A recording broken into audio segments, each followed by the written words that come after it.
presentation of Fox Sports. We are the Fox. We are Florida.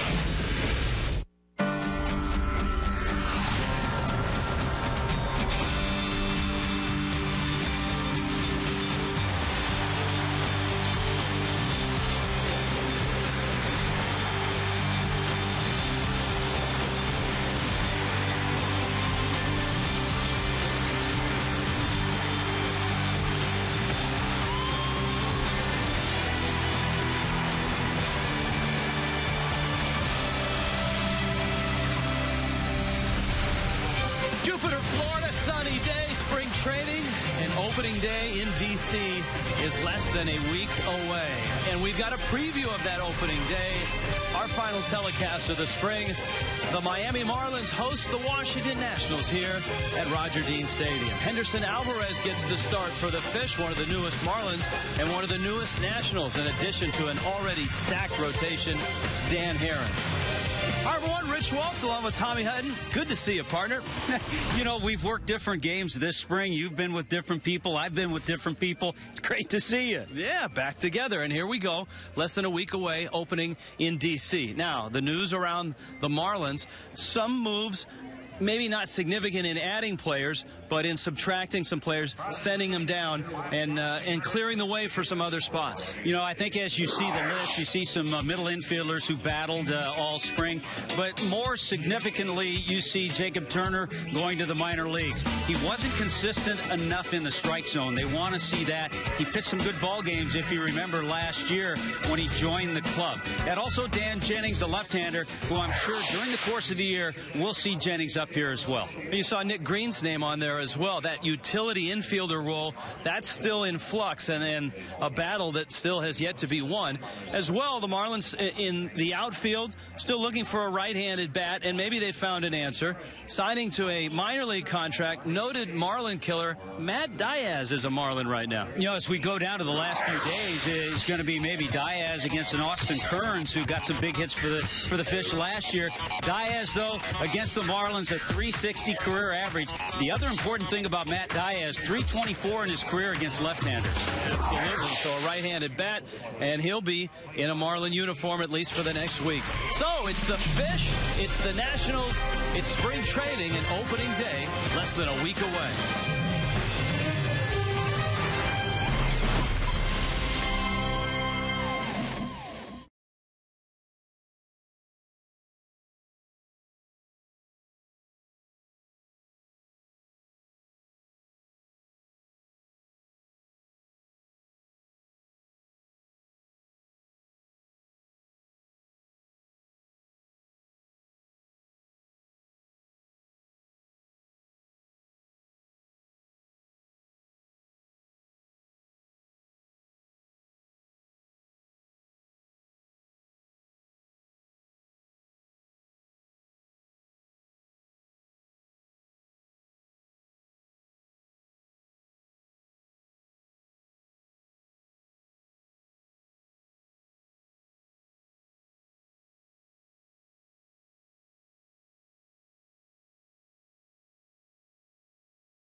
Glad you're with us for a little afternoon baseball, and both teams have their A teams in the lineup. Davey Johnson and the defending National League East champion Washington Nationals, Mike Redmond, and the Miami Marlins. And what has been an interesting spring, certainly for the Marlins.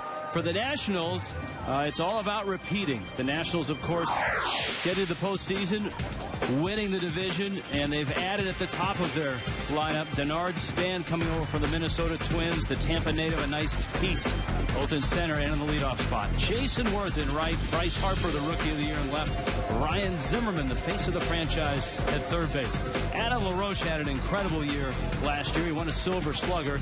The pride of Sarasota is Ian Desmond, Danny Espinosa at second, Kurt Suzuki, the catcher, and Dan Herron, an addition to what is already a very good rotation. And there's a look at Bryce Harper. Had a little bit of a hand issue, which cleared up a couple days ago, and he's ready to go. Hey, it hasn't affected what Harper's done this spring. He's hitting near 460 with 3 home runs. And we'd like to thank Davey Johnson for bringing his A-team.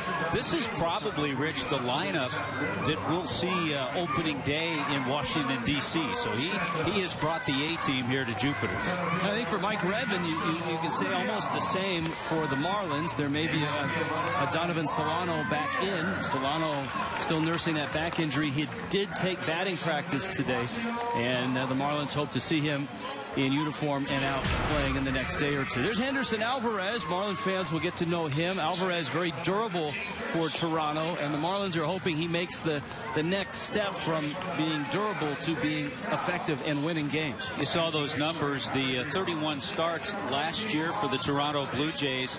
Alvarez a little bit behind most of the other starting pitchers because of his time spent with Team Venezuela. He didn't pitch a whole lot with the Venezuelan team, but a little bit behind. He'll probably have a start against a minor league club Sunday, and then he'll be ready for his first start against the Mets in that series in New York.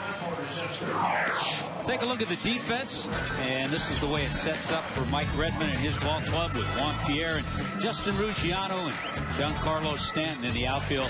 Polanco and Echeverria. Echeverria has caught just about everything that's been hit his way this spring. Chris Valaika still in that mix for middle infielders. Greg Dobbs is at first base. And Rob Brantley, and it seems like every time Brantley swings the bat, we've seen line drives all spring. He homered yesterday in the ball game against the Detroit Tigers. Marlins had some big early hits in that ball game. And here's Denard Span, and for all the things that the Nationals had last year, they really didn't have a true leadoff guy, but they've got it now with Span. Span can steal bases. He's a terrific outfielder, and he's a Florida guy. Catholic high school in Tampa, and he digs in against Alvarez and takes a strike. Mike Redmond certainly aware of him. Redmond spent some time with the Minnesota Twins. Span coming up through the Twins organization, 5 years with the Twins. And a fastball that's fouled back and out of play.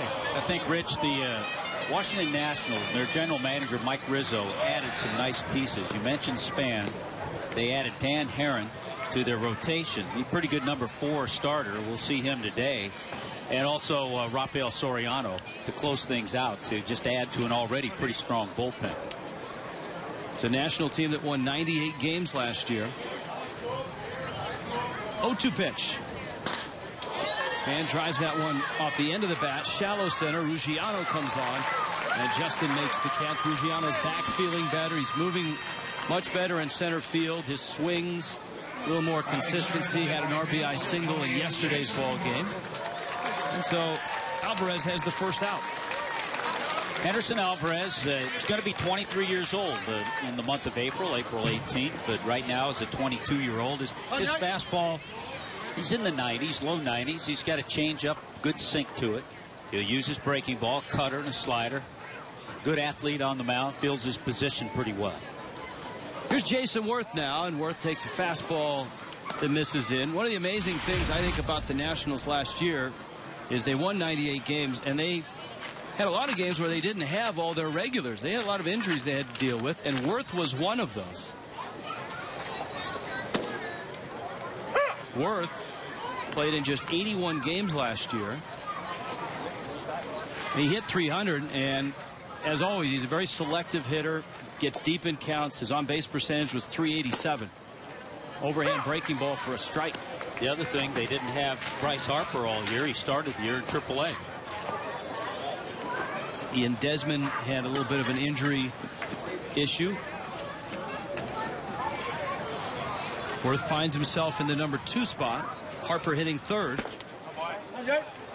And Alvarez misses low and away. The thing about Henderson Alvarez last year, while he was in the rotation for Toronto, was pretty consistent. He was 2-2 in May. He won a couple of games in June. He won 2 games in July. Worth pulls one on the ground. Polanco to his left. And he throws him out. But Alvarez has a couple quick outs. Polanco at third base has been outstanding. The hernia surgery that he had in 2011, last year it affected him, and a back injury. And this year, he is moving as well as we've seen him move in about 3 seasons. You're not going to see too many balls get through the left side of the infield with Polanco and Echeverria. Here is Harper, who is just tearing it up in the spring. Look at the numbers. And he's done some damage against the Marlins this spring. And lines went into center field. It seems like for Bryce Harper, the sky is the limit. He's just 20. Rookie of the year, all-star. And a sweet, sweet swing. I think all eyes in the baseball world this year are going to be focused on the kind of years Bryce Harper is going to have, and Mike Trout, the youngster in Anaheim. Can they duplicate what they did last year? To be honest, I think Harper's going to have a better year than he had last year. Harper's running. Brantley's throw is not in time. And that's the other part of his game. He stole 18 bags last year and was caught just 4 times. It's going to be a little more relaxed year for him, too, because with the addition of Span, Harper's going to be able to play left field. A little easier on him over there. All right. Zimmerman with the count 0-1.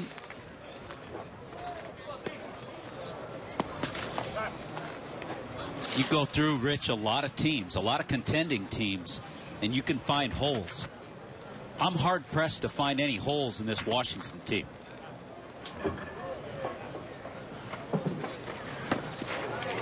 Maybe the fact that Teddy Roosevelt has not run the president's race real well, that might be the only glaring issue.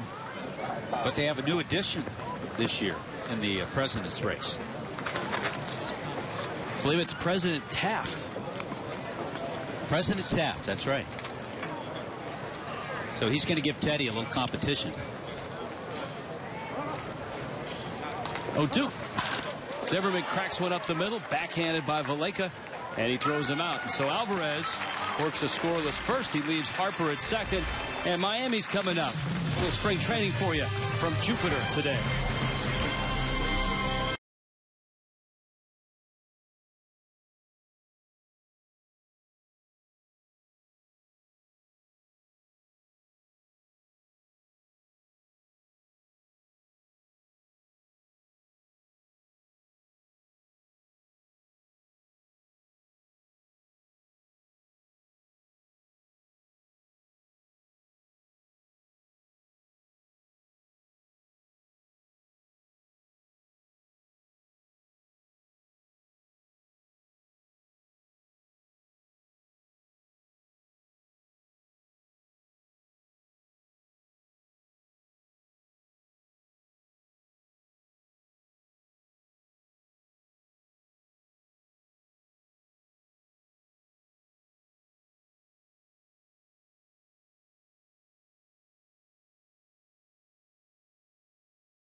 Scoreless ball game in Jupiter as Dan Herron gets loose. Here's the Marlins lineup. Juan Pierre is in left. Placido Polanco will be at third base. Giancarlo Stanton out in right field. Greg Dobbs hits cleanup and plays first.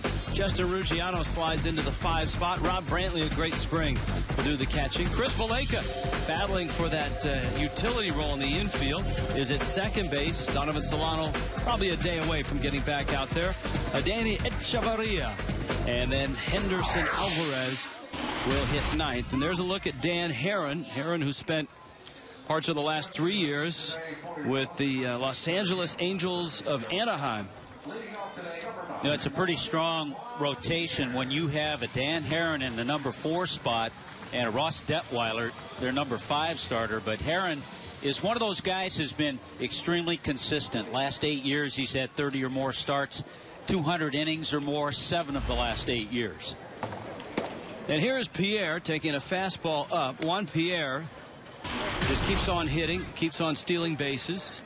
And his numbers in spring training very similar to the numbers he had last year as a Philly. Drops down a bunt, first base side. Herron has it, fires to first. Out. Pierre reacted as he crossed the bag like he had beaten it.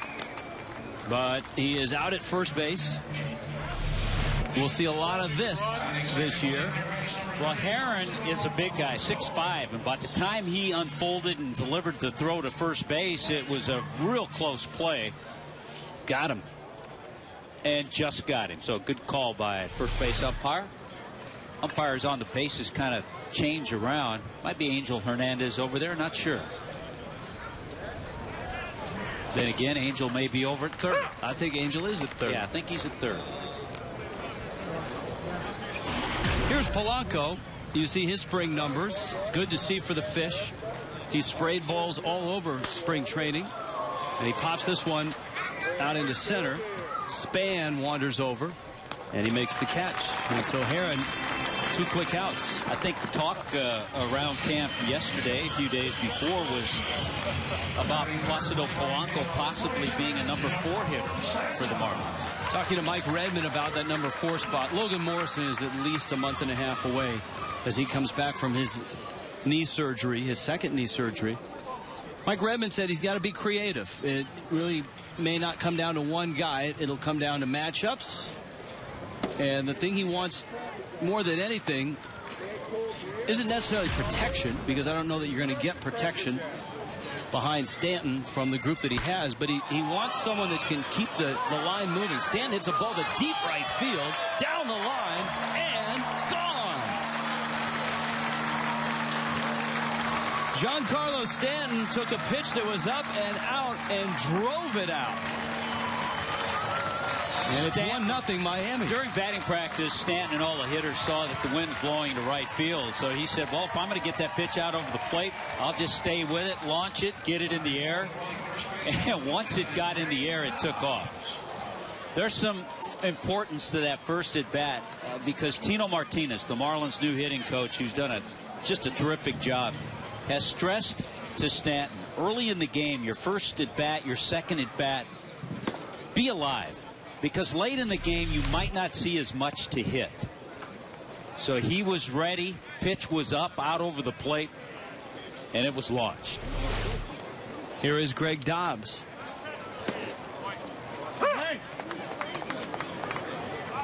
Dobbs getting the start at first base. And he's had a solid spring. He'll fill that role that he has filled the last couple years as the chief pinch hitter, the number 1 pinch hitting weapon off the bench, and a spot starter at both first and at third.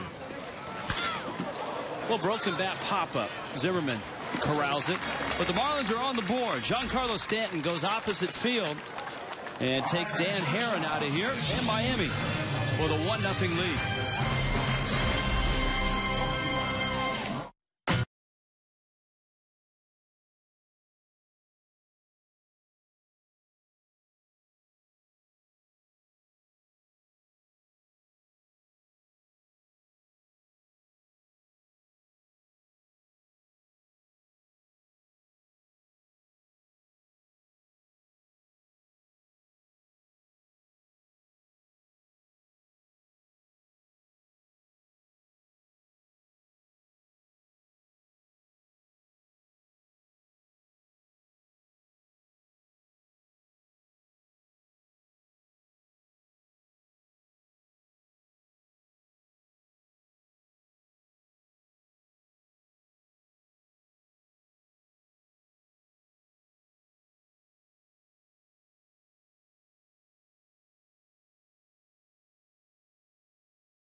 Nothing, a Giancarlo Stanton home run.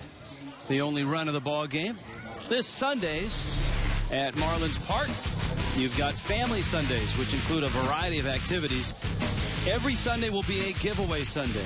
Every Sunday, kids and fans will receive a Marlins giveaway this year.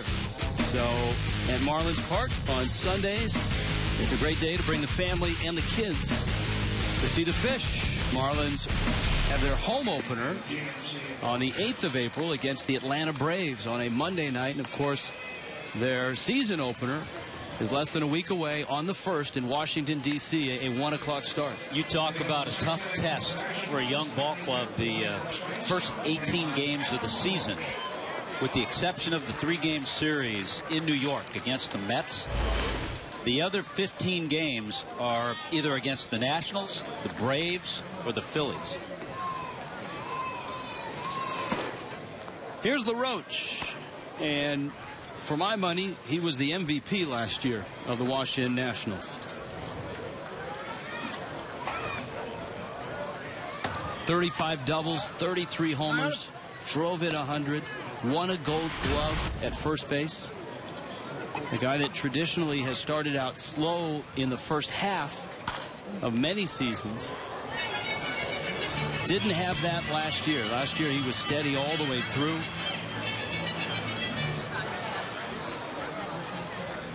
And he is back.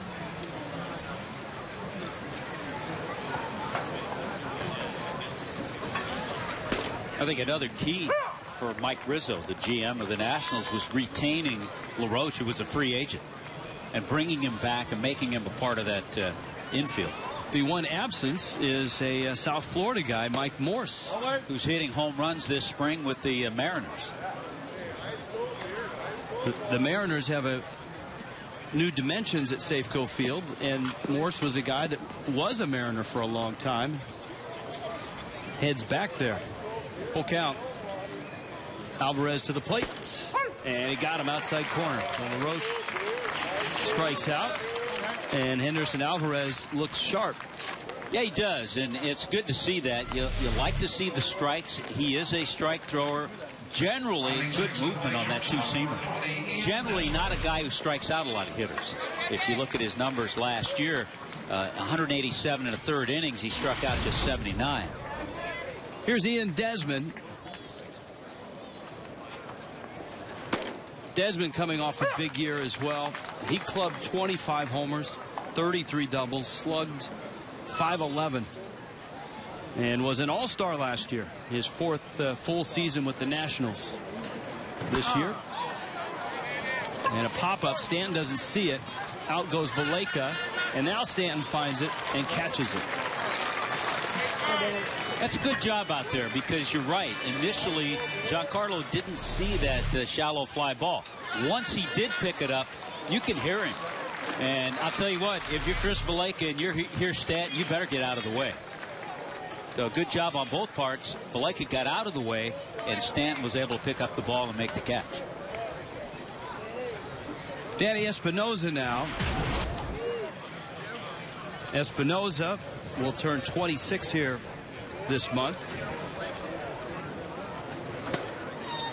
This is one area where the Nationals would like to see some improvement, and that's with Espinosa at the plate in terms of cutting down the strikeouts. He struck out 189 times last year. He did a lot of things well, though. He stole 20 bases.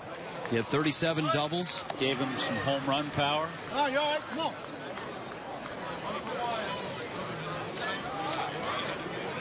Counts 0-2. Espinosa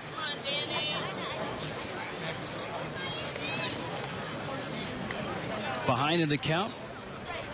If you're just with us, Henderson Alvarez getting the start for Miami. A Dan Herron start for the Nationals, and a Giancarlo Stanton home run to right field is the only run of the ball game.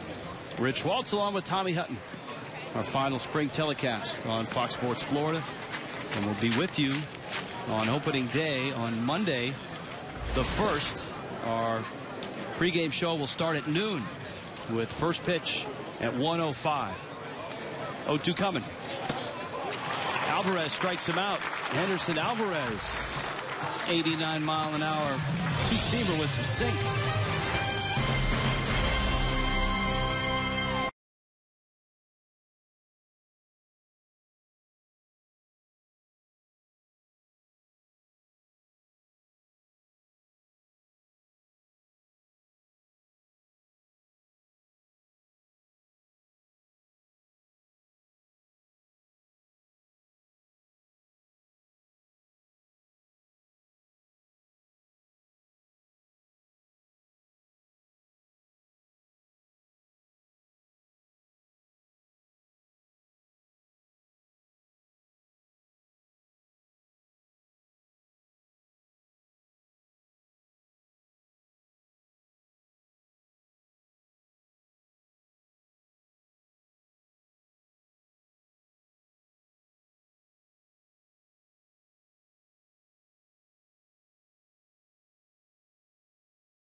Marlins baseball presented in high definition by H.H.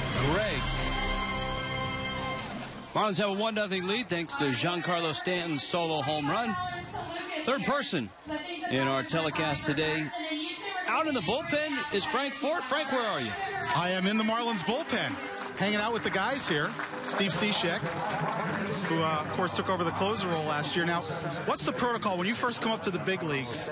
Are you allowed to talk in the bullpen, or you have to figure out how much I can talk, if I should talk, what I should say? Pretty much, you have to figure out, a comfortable ground of talking. It took me a while.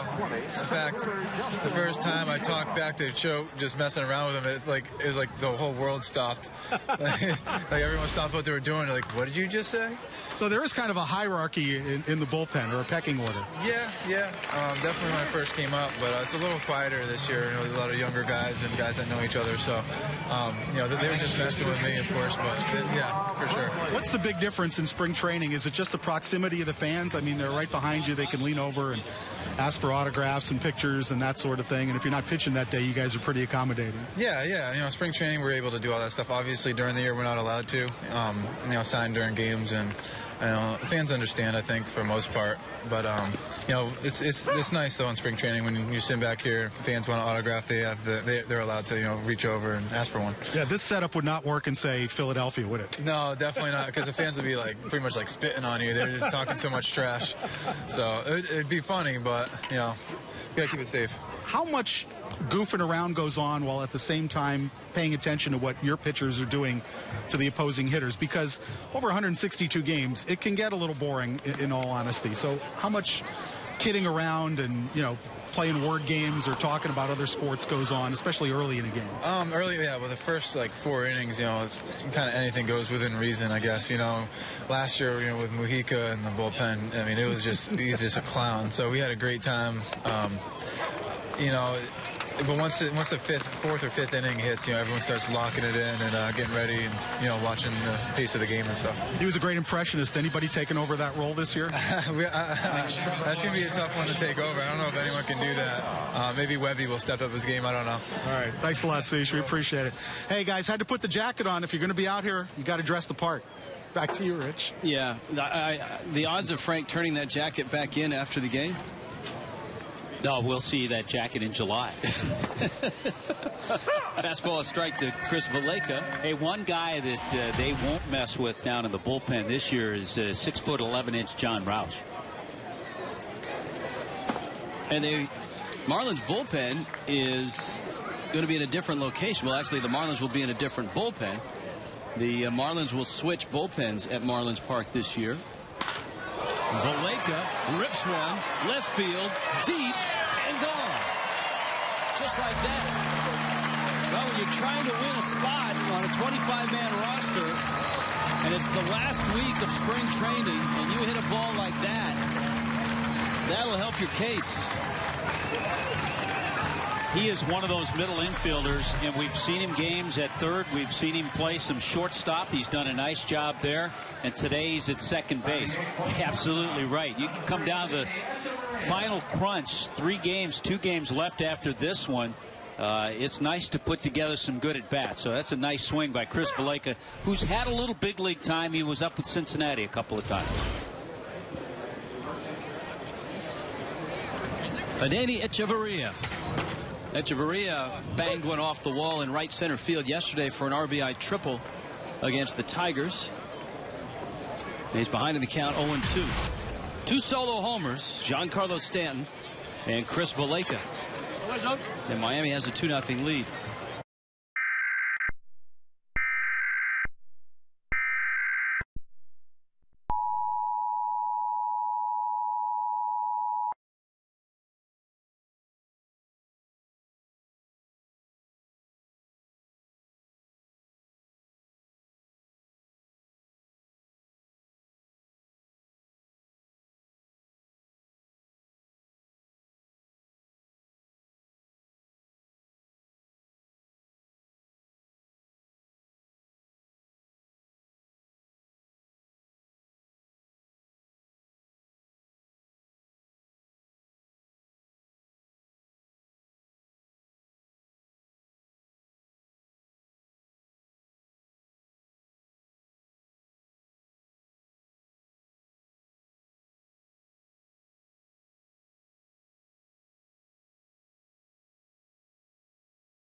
Chris Valleca with a line drive home run to left field. The Marlins have hit 2 homers against Dan Herron. Henderson Alvarez has looked solid, and the Fish have a 2-0 lead against the Nationals. As Tommy pointed out, come Monday, so to speak, when the Marlins and the Nationals open things up, these will be the lineups pretty much that both managers will use.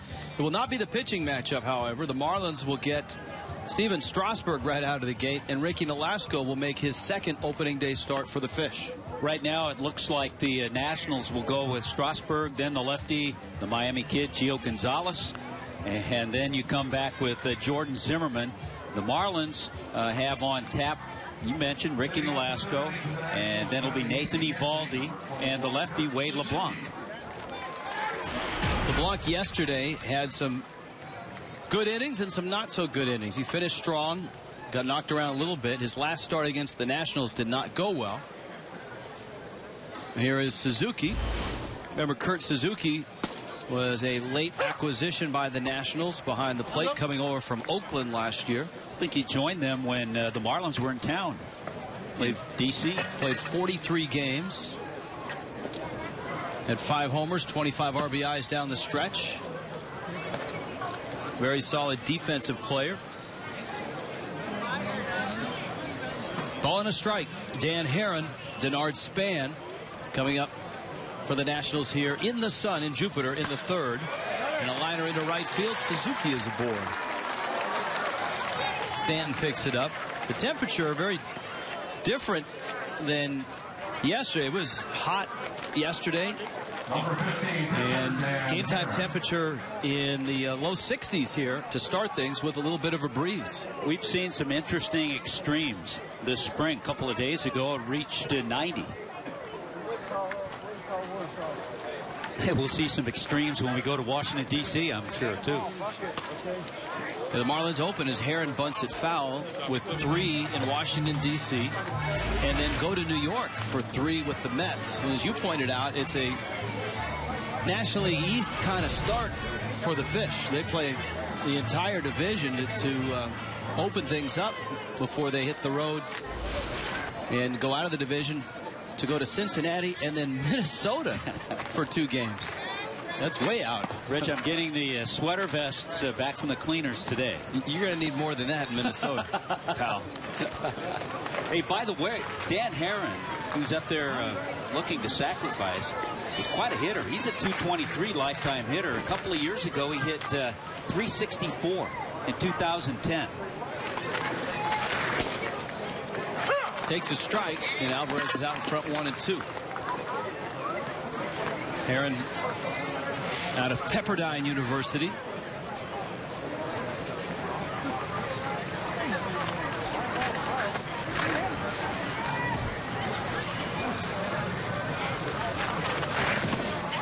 And he swings and misses. Alvarez runs that fastball in on his hands at 91 miles an hour.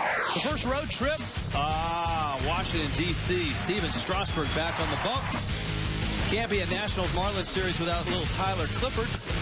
And then it's on to New York to take on the Mets. New York City.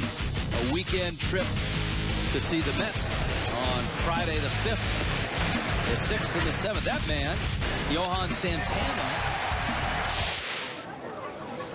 having some issues this spring. And Santana, the question is, when will he be ready for the Mets? Well, he's going to start the year on the DL. It looks like David Wright might be ready. And the Mets are hoping that, but they don't have to start the year with Wright, their captain, on the disabled list.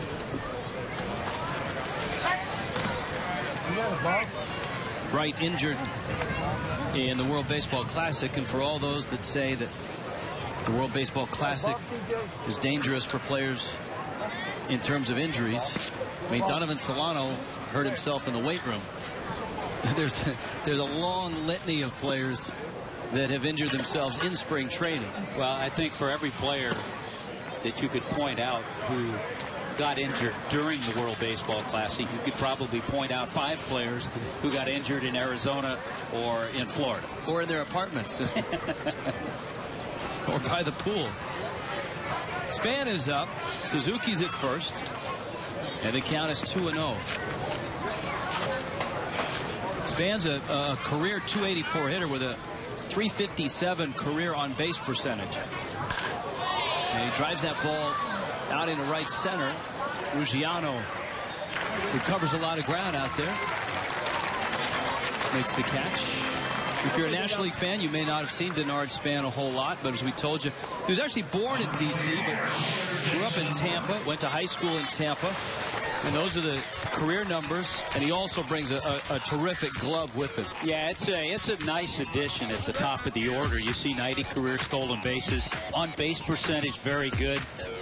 So we'll see in the National League East a couple of interesting men at the top of the order. Ben Revere with the Phillies, and Denard Span with the Nationals. Do the Twins have any outfielders left? I'm sure they do. We'll see them. We'll see the Hammer. Always great to see the Hammer. Josh Willingham. Jason Worth up there now. Worth bounced to third back in the first. See, I think for our new viewers, we have to tell them that they might know who the Hammer is. That's right. Josh Willingham, a longtime Marlin, who's been tremendous with Minnesota. A one-time National. And you're right, has really found a home and flourished with the Twins.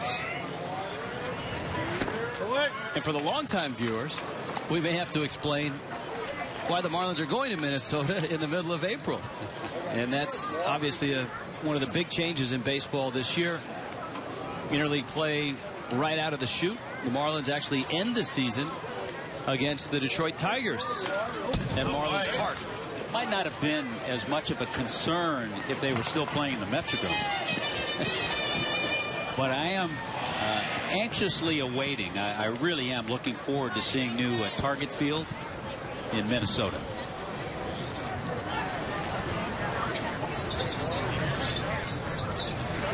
Worth waiting. Suzuki at first. Alvarez with a 3-1 pitch coming. And the breaking ball misses outside. Alvarez with his first walk to go with 3 strikeouts. And now you've got maybe the hottest hitter in any spring training, be it the Grapefruit or the Cactus League. And that's Bryce Harper, who saw 1 pitch and hit it right on the nose into center field for a base hit back in the first inning. And the amazing thing, everything that he did last year, he did as a 19-year-old. Remember, this is a guy who graduated high school early, accelerated his junior college career, then was drafted first overall in 2010, signed, is 20, and he played in just 129 minor league games.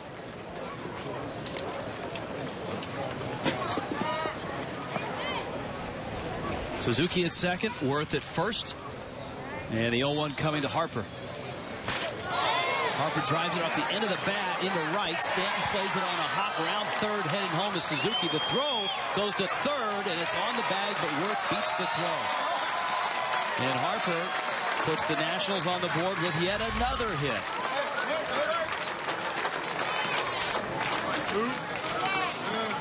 Even balls he's not squaring up do damage. Yeah, this was actually a pretty good pitch by Henderson Alvarez. He got in on him, jammed Harper. Good play on a little tricky hop out there, and a strong throw by Stanton to try to catch Worth going from first to third. We've watched the Washington Nationals being constructed, and it really started with this guy. Remember a University of Virginia standout. I can remember his major league debut when he just got to the big leagues. He was a shortstop there, a young third baseman for the Nats. He was the 4th overall pick in 2005. He has a little healthier shoulder this year. A lot of errors last year from Zimmerman, but most of them were throwing errors. He has won a Gold Glove.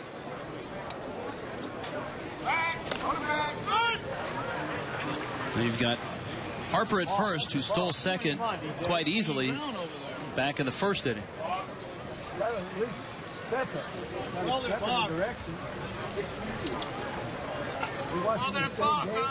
Worth across the diamond.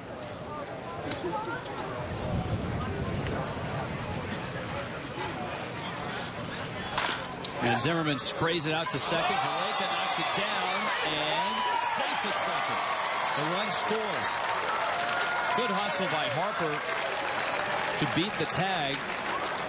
Zimmerman is aboard on what might be an E4 and probably will be an E4. Hit sharply, but misplayed by Valleca. He tried to hustle it, and after he picked it up, he tried to get to Harper. A very close play, and you're right about Bryce Harper. Good hustle on his part. You know, you're a runner. It's spring training. You very easily could say routine play. I don't have to go hard to second base, but great example for youngsters. Go hard all the time.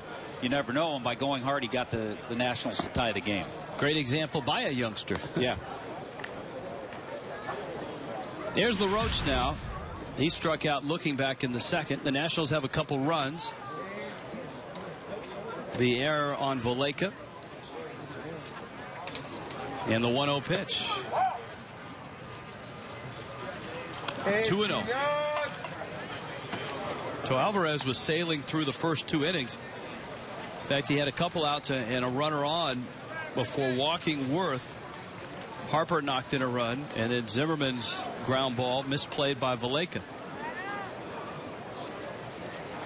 Certainly something the Marlins need from all of their starters. And if you look at Alvarez last year, 31 starts, he went 6 or more innings 19 times. And they're going to need Ricky Nolasco, Nathan Eovaldi to try to take games as deep as they can, or the bullpen's going to be burned out by June. In case you've just joined us and have not heard the news, I don't think it's a surprise. Jacob Turner, the 21-year-old right-hander acquired from the Tigers last year, has been assigned to minor league camp, which opens the door, that battle for the extra spot in the rotation. For a guy like Kevin Slowey, that's got to be good news as he tries to win a spot. Here's a look at the moves today with Turner and Jennings going down, meaning that Mike Dunn is the only lefty in the bullpen. Nick Green, Matt Downs, and Kevin Kuzminoff going down means that Valleca's got a better shot at it. Wilson Valdez, of course, just arrived in camp a couple days ago from the Giants. I think in talking with Mike Redmond in Green and Kuzminoff and Downs, they got their at-bats. They got opportunities. Nobody really took a hold of a job to win it.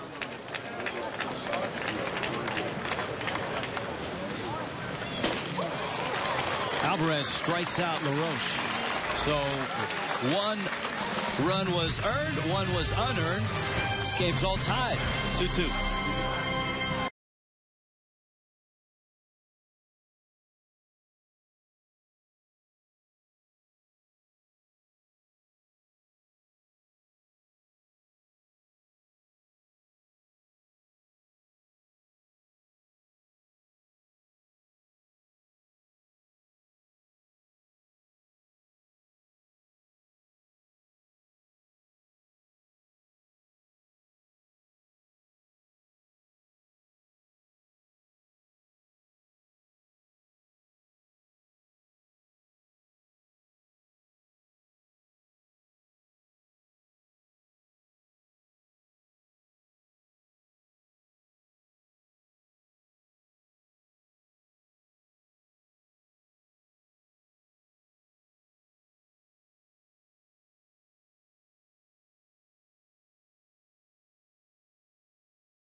Two ball game, bottom of the third. This call to the bullpen is brought to you by Frank Ford. Call for the right-hander. Actually, there is another lefty in the bullpen, although he's now a starter. That's Wade LeBlanc. This is, are you even allowed out here as a starting pitcher, or are those spring training rules relaxed? I think it's a little more relaxed. It's a better view of the game. A lot more room out here. There's a lot more guys in the dugout. So during regular season, most of the time starters are in the dugout, right? Yeah. Starters will be in the dugout. Now, in your major league career, you've pitched out of the bullpen. You've started. when you've been in the bullpen, does each year the bullpen have sort of its own personality? There's, sort of the serious guy. There's the guy throwing seeds like John Roush or Seish down there. Yeah. Is there like sort of the class clown? There's a serious guy. There's, Mujica last year was the impressionist. Does each bullpen take on its own personality more or less? I think so. I think it depends on what kind of guy the bullpen leader is. But for the most part, I think everybody takes on their own personality in the bullpen. Those just kind of gel together. You've earned a starting spot this year. The good news for you, did you come into camp with any preconceived goals of I want to be in the rotation or I just want to make the ball club? And, it's worked out that you've made the rotation, but did you have something in mind when you came to camp this year?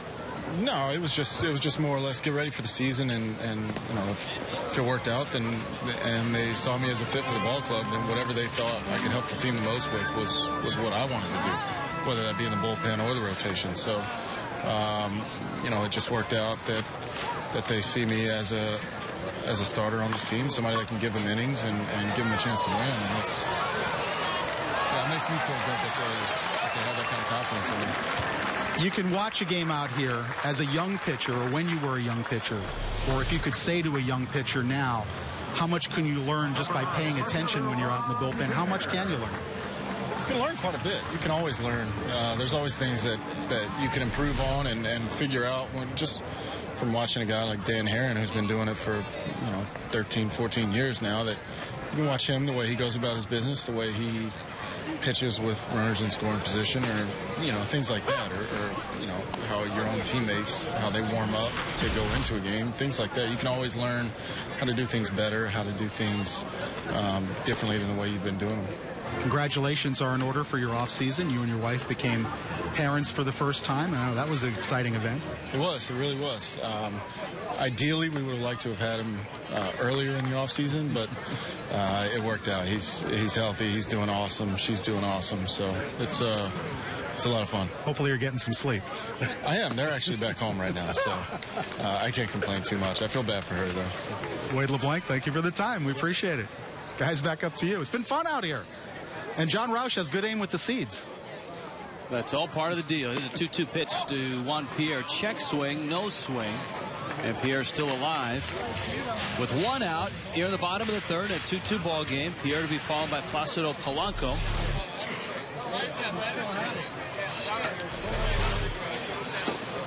And that is strike three, as Herron drops that one in on the inside corner.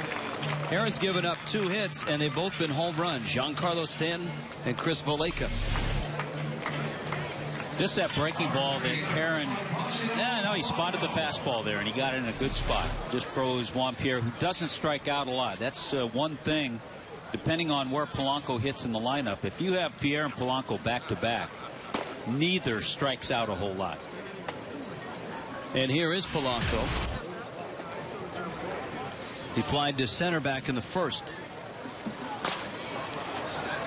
A little squibber out towards second. Espinoza flips to first. And Herron settles down in the third. On to the fourth in Jupiter. 2-2. Nationals Marlins.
The Marlins home opener is on April 8th. It's a Monday. The Atlanta Braves and the Marlins will open the home portion of the 2013 season.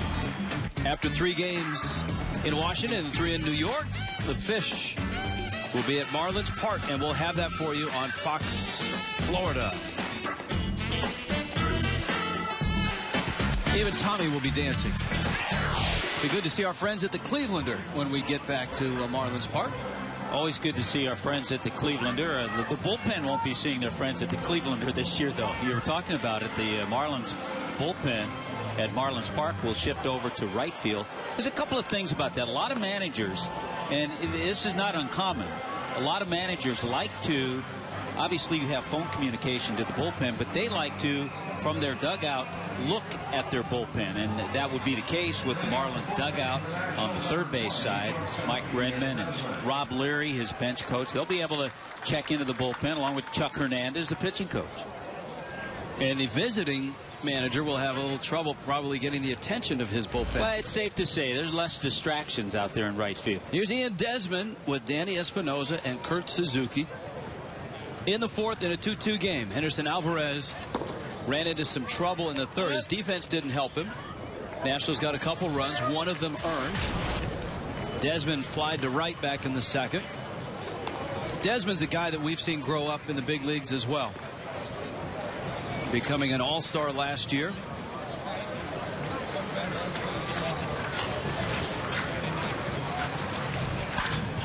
Goes after a high fastball and drives it deep to left center field. Ruggiano back at the wall. Got it! Makes the catch. Not sure if he brought it back in, but he was right at the top of the wall when he made the leap.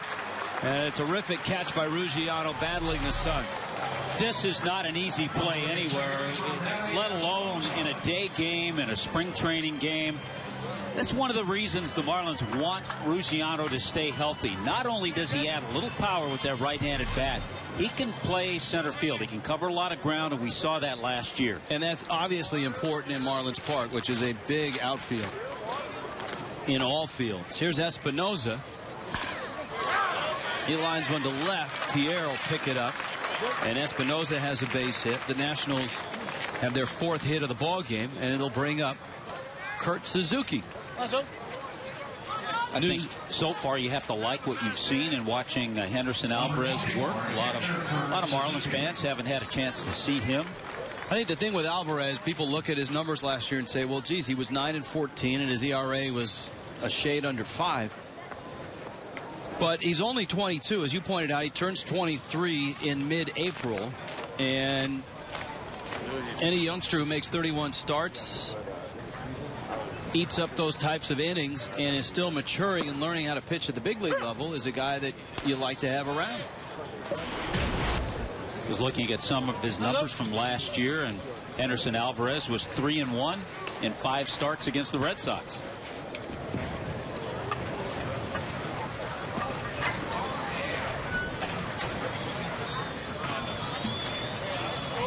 Oh, 1 pitch. And Suzuki takes in. Ball and a strike. One of the other pitchers the Marlins got in that Blue Jays trade, Justin Nicolino, the left-hander. And he's had a nice spring. He projects to start this season here in Jupiter.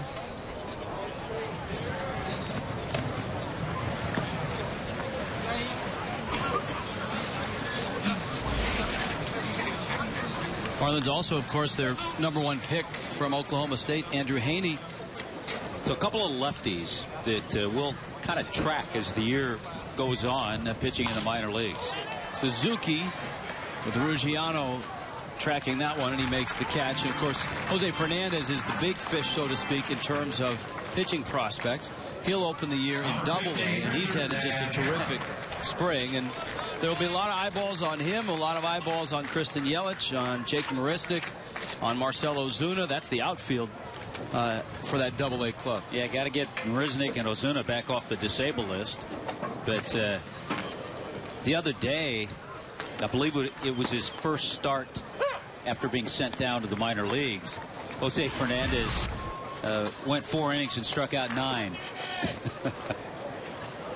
Herron's up, as you pointed out, a good hitter throughout his career when he's been in the National League. swings and misses. Herron, of course, an Oakland Athletic for a while. An Arizona Diamondback, then an Angel the last 3 seasons. Espinosa at first. Alvarez 0-2 pitch. Well, he's looked good. Outside corner. Strikes out Herron. 4 innings in the books.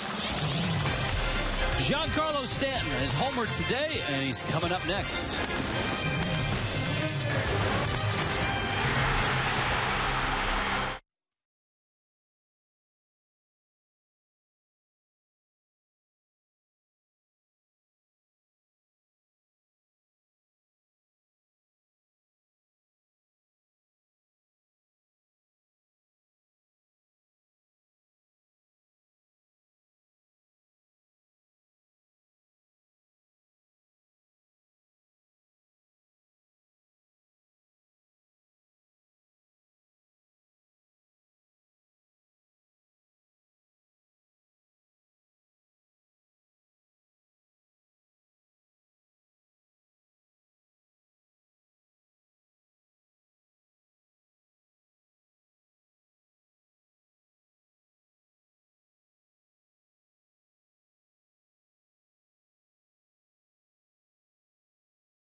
Here at Marlins Park on Wednesdays, the weekly deal on Wednesdays, kids eat free. All kids under 12, and this is valid for all seating categories, get to choose from a hot dog, a bag of chips, and a small Pepsi on Wednesdays at Marlins Park. I wonder if you can substitute the bag of chips for a bag of peanuts. Not sure. Well, I suspect you might be able to do a little horse trading there. Yeah, I would think about that. You know me, I like the peanuts. The Marlins will play 162. We will be showing 150 of those on Fox Florida.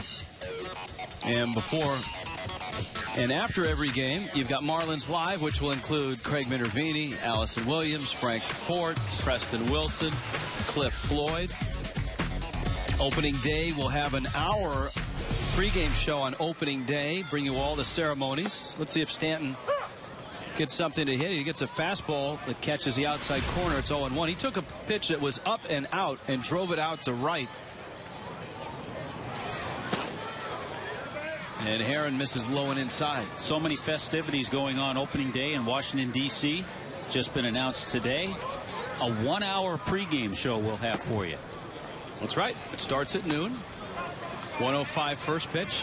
And that's a very cool place to open up a major league season with all the history in Washington, and the Nationals themselves setting some history last year. The first postseason appearance, or the first pennant by a Washington baseball team since 1933. There was a lot of excitement in the nation's capital last year. There will be this year, too. Outside corner, and Stanton goes down looking. And so Herron strikes out Stanton to open up the fourth. Greg Dobbs, Justin Ruggiano to follow. They got a little help from Kurt Suzuki, I think, framing that pitch. You got to think in Washington, D.C., there will be someone special throwing out the first pitch. Maybe a flyover. You got to think. A flyover where we are, we always call it a fly under. Don't start yet. Save it for opening day. 0-1 to Dobbs. We just hope sequestration doesn't affect anything. Well, you want the cherry blossoms to be in full bloom. Doesn't it have to be a little warmer, though, for the cherry blossoms to come out? Well, we'll find out. Dobbs, the 1-1 pitch.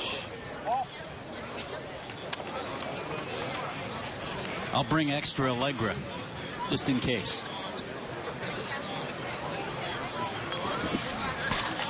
Dobbs gets a breaking ball and sends it out to center. Denard Span makes the catch. And there are 2 outs. So Herron gave up the solo shots in the first and in the second. And since then, He's retired 6 in a row, and here's Ruggiano. We will get a chance to see our good friends Bob Carpenter, FP Santangelo.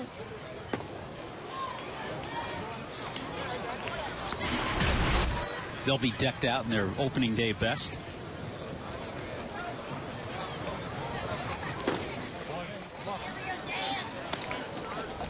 Yeah, you have a pitcher like Dan Herron, 32 years old. He's won 119 games in the big leagues. Very solid to have him as your number 4. He's made close to 300 starts, 286 of them, and he kind of replaces Edwin Jackson in that rotation. He comes at a pretty steep price, though, $13 million, a 1-year contract. Similar deal that Jackson had last year. Edwin Jackson came at a pretty steep price for the Cubs. News yesterday, of course, that Kyle Loesch finally found a home with the Milwaukee Brewers for an average of, I think it was $13 million a season. Yeah, you have the feeling that he was always on their radar, the Brewers. Ruggiano knocks one foul up in the berm.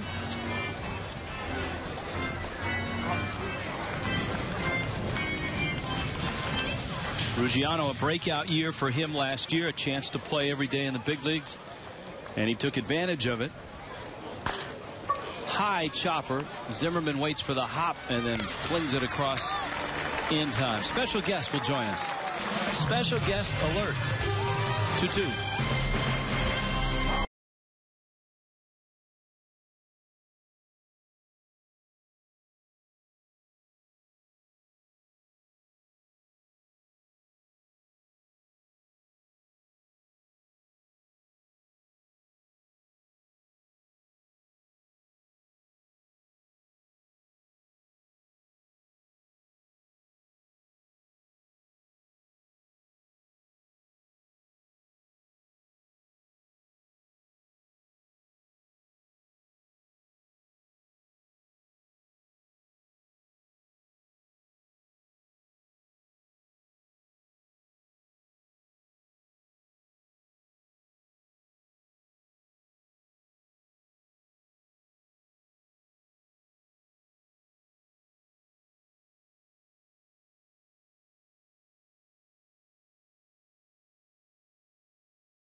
It is a 2-2 ball game. The Nationals and the Marlins, top of the 5th. Rich Waltz along with Tommy Hutton. We're joined now by Marlins Vice President and General Manager.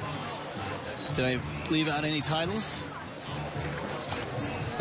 Michael Hill joins us now from the broadcast booth here at Roger Dean Stadium. Michael, it's good to see you.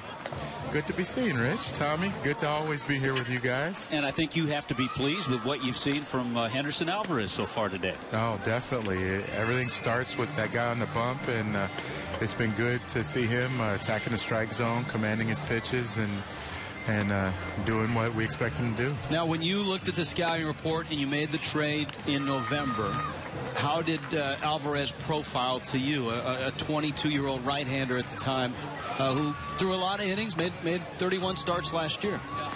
He always profiled as a young right-hander with big stuff, and that's what we saw as he came up through their minor league system. And a young player still developing his craft, but a young starting pitcher who we felt like brought into our system could continue to develop and give us quality innings. To stay on the starting pitching trend, it's been a good spring, I think, for Nathan Eovaldi, too. No, definitely. He sort of fits that same mold, a big, strong right-hander, powerful stuff. And I think when you're talking about these young guys, they're trying to continue to develop. And within the case of Eovaldi, it was tightening up his secondary pitch and throwing consistent strikes. And I think it's the same with Henderson. And when they do that, given the quality of their stuff, they're going to have a lot of success. The road to development doesn't come without any bumps, and Jacob Turner hit a bump this spring. Oh, yeah. As Span serves one out into center field for a base hit. You guys reassigned him to the minor leagues. What did you see in the spring from Turner, and what are you hoping for as he goes down to pitch at AAA? I think, we're talking about a 21-year-old young man and Jacob Turner. He'd be a junior in college. So, you throw him into this mix, and it's what you expect of all of your pitchers. You want to make sure that on any given day when they go out there, they have the ability to consistently throw strikes and get people out. And with Jacob, we hadn't gotten to that point yet. So it's an opportunity for him to go down, to get himself straightened out, and to hopefully be back in the near future. Echeverria looking up into the Jupiter sun. Makes the catch. Roger Bernardino. Last I saw him, he had a Netherlands uniform on. And he is pinch running at first base. That's another area, Rich, of the Nationals we haven't touched on a whole lot. They're going to be pretty solid coming off the bench as well, with Bernardino being one of those guys. And by the way, we have Mike Hill up here. A belated happy birthday, Mike. Oh, thank you. I know it was a surprise. There weren't enough sheets hanging around the offices yesterday from Rita, but that was cute. That was very nice of her. Bryce Harper's up right now as a guy that has made his living evaluating talent in player development in your career to where you are now. This player has to be a once-in-a-lifetime guy, having watched what he's done at such a young age. He's exciting, and you always want to have as many talented players as possible, and I just hope with him in our division that we put a game plan together that cools him off whenever we're playing against him. But an extremely talented young player, plays with great energy and athleticism, and you always like to have good, talented players no matter what your situation is. Harper up. Bernardino has base stealing speed at first. Alvarez to the plate. Bryce Harper, the terrific year last year. Record as a teenager as well, and the youngest player ever to be selected to an All-Star game. He hit 4 home runs against the Marlins last year, but they held him to a .226 batting average, so they pitched him pretty well last year.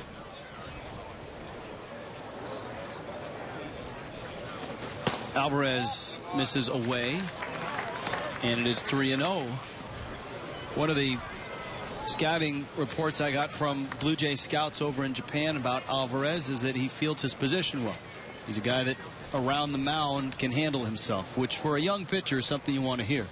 Yeah, you definitely, you don't want to hurt yourself, and once you deliver that ball, you're the ninth fielder on that field, and as Henderson walks Bryce Harper there, but you don't want to create problems for yourself. And I think when you're talking about young pitchers, PFP and all those things play a big part in helping them navigate through a lineup and helping themselves go deep in the games. So important, Mike, for pitchers anytime to throw strikes, attack that zone. But with the defense, especially the infield defense that the Marlins are going to have this year, I think it's even more important. No, definitely.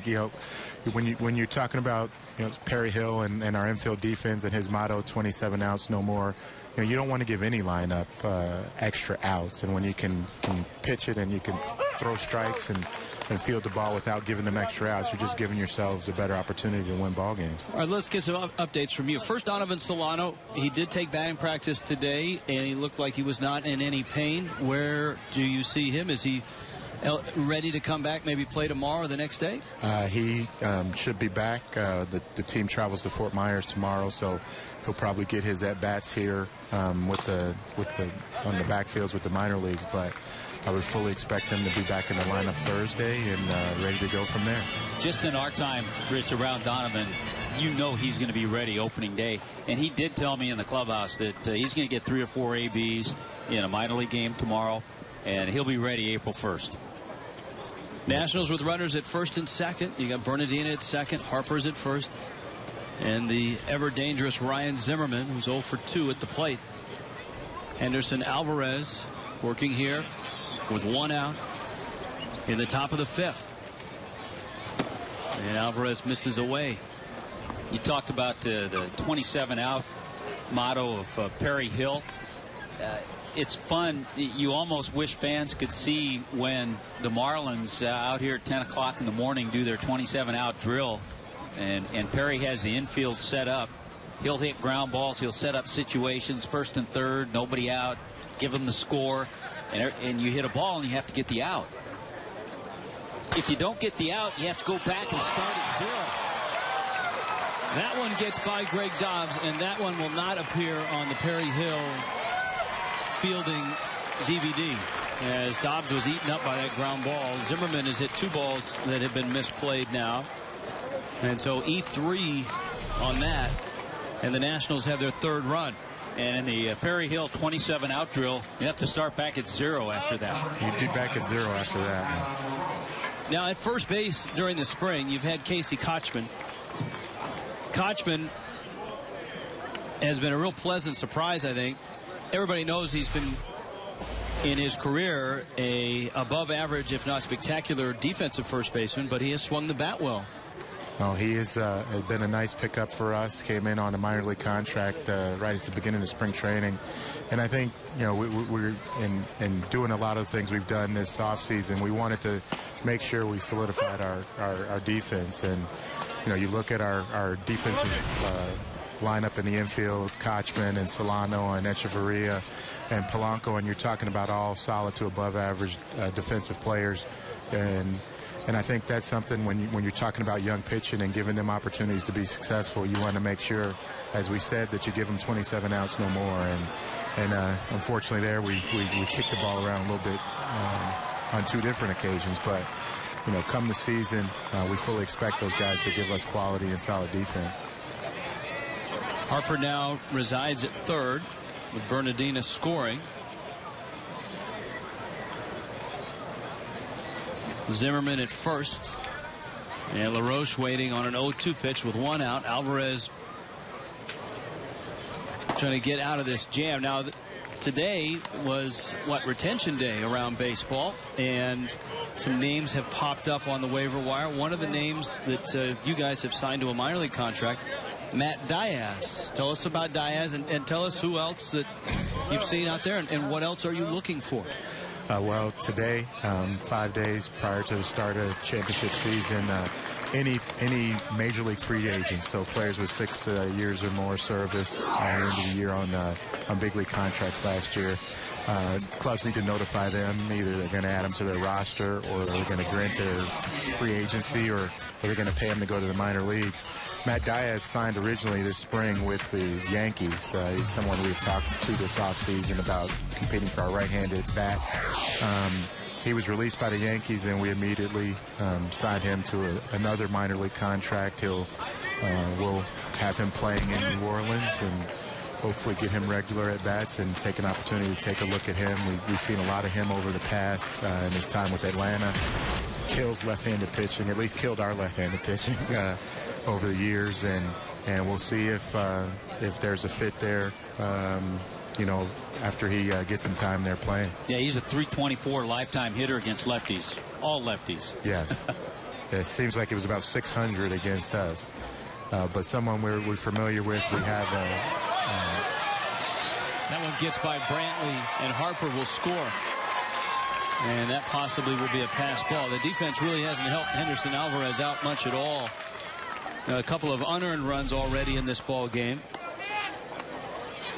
And that's probably a pass ball. Yeah, it's not an easy play for a catcher because it's a fastball. It's up, and you have to come out of that crouch to make that grab. It looked like a ball that Brantley could have handled. Yeah, almost looked like he was crossed up there. Wasn't a runner on second base, so we'll have to figure out what happened there, but definitely a ball he should catch. Desmond takes a strike at the knees. Who else is out there? What else are you looking for? What's on your shopping list here in the next couple of days? Well, we have to deal with our own 20B free agents, and we had 3 in camp with Kearns, Qualls, and Kochman. So we notified them that our intent is to add them to the roster come opening day. As Henderson strikes out Ian Desmond there. And hopefully you guys will keep me around for the bottom. Absolutely. You stay as long as you want. I mean, you got all those titles and we don't. Nationals up 4-2.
4-2 ball game. Nationals on top of the Marlins. Henderson Alvarez has struck out 7 and has pitched well. His defense has not played well behind him, with a couple of key errors leading to runs and then a pass ball. So 3 of the 4 runs he's given up are unearned runs. Rich Waltz along with Tommy Hutton.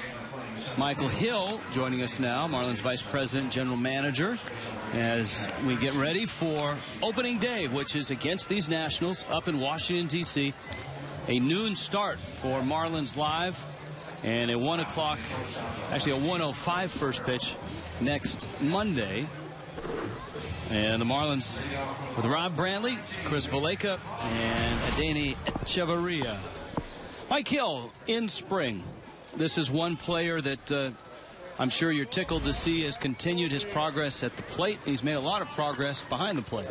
No question. And when you're dealing with young players, that's what you want to see. You want to see them consistently getting better and making fewer mistakes and hopefully allowing the talent that you think they all have show through. And in Rob Brantley, when we made the trade, we felt like we were getting a young offensive-minded catcher. We needed to tighten up defensively, how he handled our pitching staff and how he worked with blocking balls and things of that nature. But there's no question how hard he works and how hard he gets after it. And he's trying to make himself better every day. Rich, you had a great conversation with Brantley about how pleased he is at camp and who he has surrounding and helping him. Yeah, he said this coaching staff is like tailor-made for him, as he hits one out into left, and it's run down out in left field by Micah Owings in left field. Owings trying to make that transition from pitcher to position player, and he's out in left field. Always could hit, and he could throw hard. So Owings is in left field right now for the Nationals. But as Brantley pointed out, he's got Mike Redmond as a manager, a catcher. He's got Rob Leary as the bench coach, a former catching instructor. And he's got Tino Martinez, who was a terrific left-handed hitter in the big leagues. No, it's like this coaching staff definitely can shed a lot of experience and knowledge, share a lot of that with Rob Brantley, and I know he's a sponge and trying to soak up as much as he can as possible. Now here's Chris Valleca. He homered early in the game. He certainly is in the mix. You guys still have to decide where you're headed for that utility infielder role. Valleca has opened your eyes this spring? Definitely. It's one of those players who we've watched from across the ball field when you're coming up as a prospect for the Cincinnati Reds ball club. And really, as we look to fill this position, you're just looking for someone who can play all the infield positions and give Mike Redmond and his staff some options as we go through the season. And another guy, Mike, that was just acquired the other day, Wilson Valdez, who we've seen over the years, seen him with the Philadelphia Phillies, a veteran infielder. A veteran infielder brings a wealth of experience and knowledge to the game, but also very versatile. Can also pitch. I think he may have 1,000 ERA. If you go 19 innings. Yeah, exactly. Not that we want him to pitch, but I think in Valleca and Valdez, we'll have two solid options to choose from as we look to fill that utility role. Adeiny Echeverria, who will be one of the young players that people will watch around baseball as he gets a chance to play every day in the big leagues. He'll turn 24 in the middle of next month. There's Mike Dunn in the bullpen. Echeverria, is he everything that you thought he would be, at least seeing him play for the last 6 weeks? It's been a joy, really, to watch him play defensively. It's everything as advertised. Just a tremendously talented defensive player. Offensively, I think we've seen the flashes of why we project him to be such a good player for us. We're still looking to get consistent at-bats from him, and that'll be the challenge for Adeiny and for Tino over the course of the year to get a consistent approach to allow him to be productive for us. 3-2 down low, and Echeverria walks. So Herron issues a walk, his first one of the ball game. And the Marlins are going to pinch hit for Alvarez with Chris Coughlin. Here's another guy that has had a terrific camp, and he obviously is in the mix for a variety of spots. Center field, utility outfielder, extra bat. No question. One of the messages that Red delivered at the beginning of spring training is that there was opportunity on this club, and whomever wanted to step up and take advantage of that opportunity, would be given every chance to do that. And Chris Coghlan, who's battled a number of issues over the past few years following his Rookie of the Year campaign, he's come in a great state of mind and has taken full advantage. Coghlan, right field. That's deep. And that's gone. Great state of mind and a great swing, because everyone seems to think he is back to his 2009 form.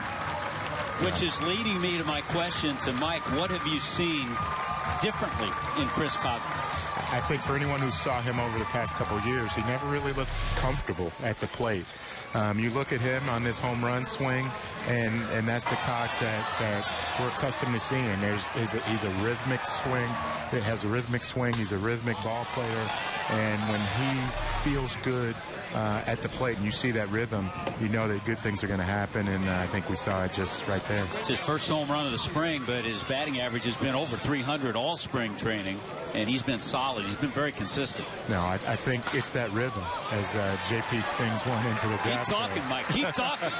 I like it when I bring runs to the table for you guys, but no, getting back to Cogs, it's a total rhythm thing. And when a hitter, Hud, as you know, when guys feel comfortable at the plate and they have a good rhythm, they're just allowing themselves, they're relaxed, they're allowing themselves to see pitches and to have quality at bats. And I think that's what you've seen from Chris Coghlan this spring. It's allowed him to have a very good spring to this point. He also, Coghlan has said that Tino Martinez has helped him out considerably, not only mechanically, but in Coghlan's case, he said more so mentally, just the mental approach at the plate. And I think he's healthy, too. He's healthy. Yeah, he's definitely healthy, and he's a healthy state of mind. And for anyone who's played this game, we know it's a very difficult game to play. And if your mind's not right, it's very difficult to be successful. And Tino and all of our staff, I want to take an opportunity to thank them for all the hard work that they've done, because they've done a great job this spring with all the time early, before workouts, late, after workouts, and just trying to hammer home a lot of those thoughts. And you talk about Tino with all of his experience and rings that he has, what he's been able to impart on our players, it's been outstanding, and our players have been open and receptive and willing to put the work in. I know there's 2 outs, so it's dangerous to ask a question, but it is 3-0. Down our list of questions, catcher. I know Coy Hill has been signed. Are you still looking for a viable backup before Jeff Mathis is back and healthy in mid to late May? We do know that we still have Kyle Skipworth on the roster. Skippy, who has had his challenges offensively, has proven that he definitely can catch at the major league level if we want to go that route. And I think that is where we're at this point. If we can find a veteran upgrade that we can plug into that Jeff Mathis role until he is ready to come back, we're exploring that. But should that not happen, we are fully comfortable moving forward with Skippy and allowing him to spell Brantley if and when it's needed. 3-2 pitch. Well, we're glad that you're comfortable moving forward with us, too.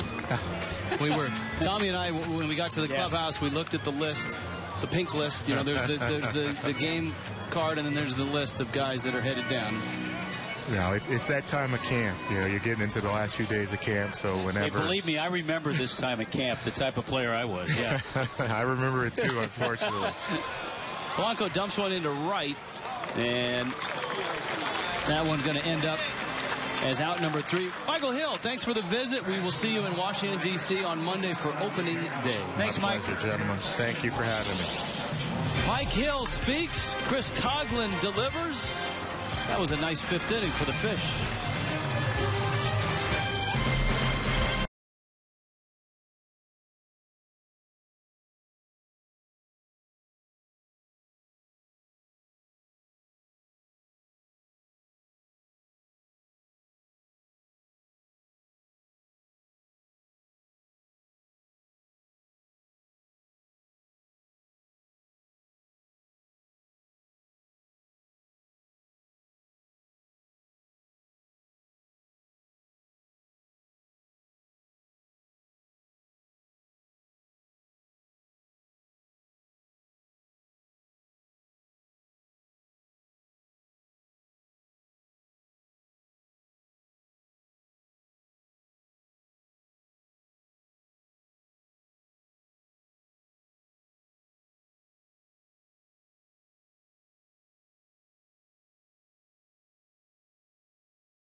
4-4 ball game. It's the 6th. The Marlins have scored all 4 of their runs on home runs. Chris Valleca, Giancarlo Stanton, and a 2-run shot by Chris Coghlan.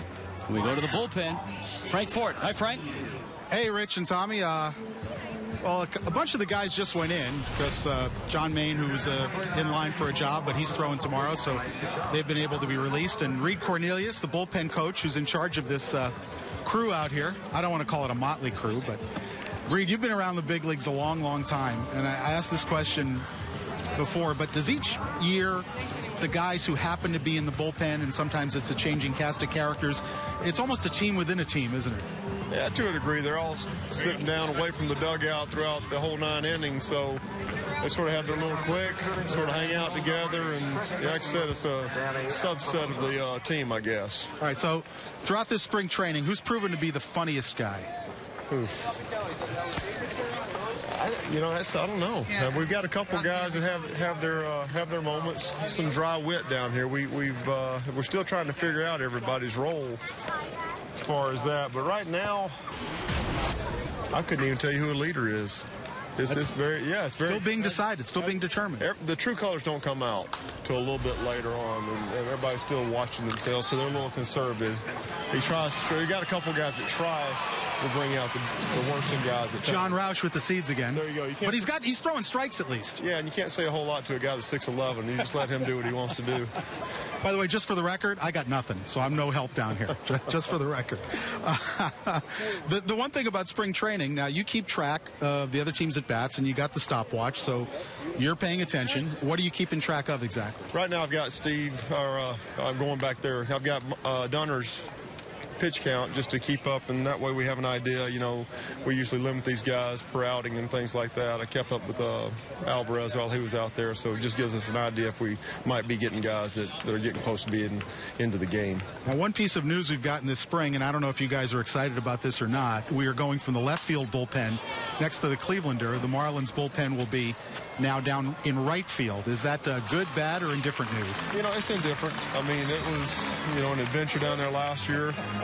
It's loud. It'll be a little bit more quiet. And, it may be a little bit easier to concentrate. So, the bottom line is making sure these guys are prepared and ready to go into the ball game when they're called upon. Now, the other thing that's different in spring training is there's no bullpen phone down here. So you've got, a walkie-talkie, or use hand signals? We're using a walkie-talkie, and a lot of times it's you need a second go with it, because you're either mashing the button too late or you get half the message. It's a little bit different than talking on the phone, but we make do. Now, is it true we're going with the wireless phones this year around baseball? Have you heard that? I've heard that, and I think they're going to be available, and I think the landline will be available also. So when in doubt, we're probably going to go with that landline. All right, Reed, thanks for the time. We appreciate it. Reed Cornelius, the bullpen coach, and glad to have him back this year on the 2013 Miami Marlins. Rich and Tommy?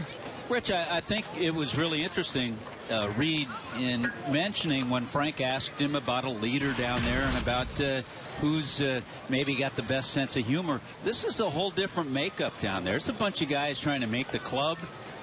So you have a point where you haven't had anybody that's a comic down there. They're all trying to make the team. And also with a leader, you kind of see how things play out as the season goes. You don't have that grizzled veteran, maybe a John Roush down there to see how things go as the season progresses. But that's how it goes with the bullpen. There's a look at Roush. Well, the guy on the mound, Mike Dunn, is a extremely important part of the Marlins bullpen if that bullpen's going to have success. He's the only lefty there, with Dan Jennings sent down today. Suzuki sprays one out to right. Stanton is there, and Giancarlo makes the catch. But Dunn, who, of course, has been with the Marlins a few years now, with just one lefty in the bullpen, Dunn is going to be called upon to get righties and lefties out. He's always been able to get righties out at a pretty good clip. I think he has to improve in a couple of areas. Number one, in command, so he can get ahead, put the lefties away, and also his ability to get lefties out a little more consistently. Dunn working here in the 6th. If you've just joined us, Nationals and Marlins. A preview of opening day in D.C. coming up next Monday. And done with a live fastball, 92 miles an hour. Obviously, Dan Herron's going to go out there for another inning.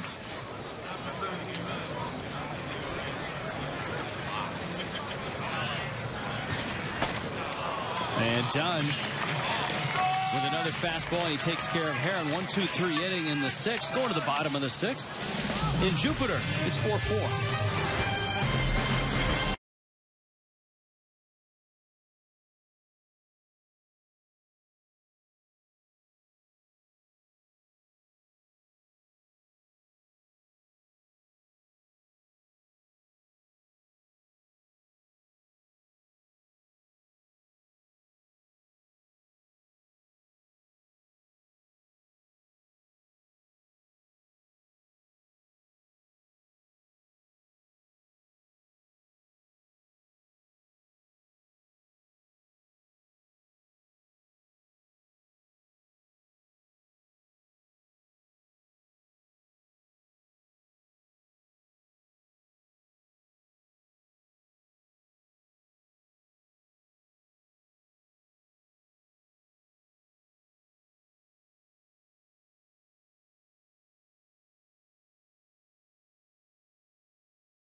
It's been the long ball for the Marlins, 3 home runs. For the Nationals, 3 unearned runs against Marlins starter Henderson Alvarez.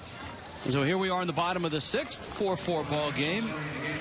Tickled to be able to work with my partner Tommy Hutton. Our first spring telecast together. We're ready for opening day on the 1st in D.C. Marlins home opener is April 8th at Marlins Park, a Monday night against the Braves. Hard to imagine, Rich, for you and I, this is year number 9.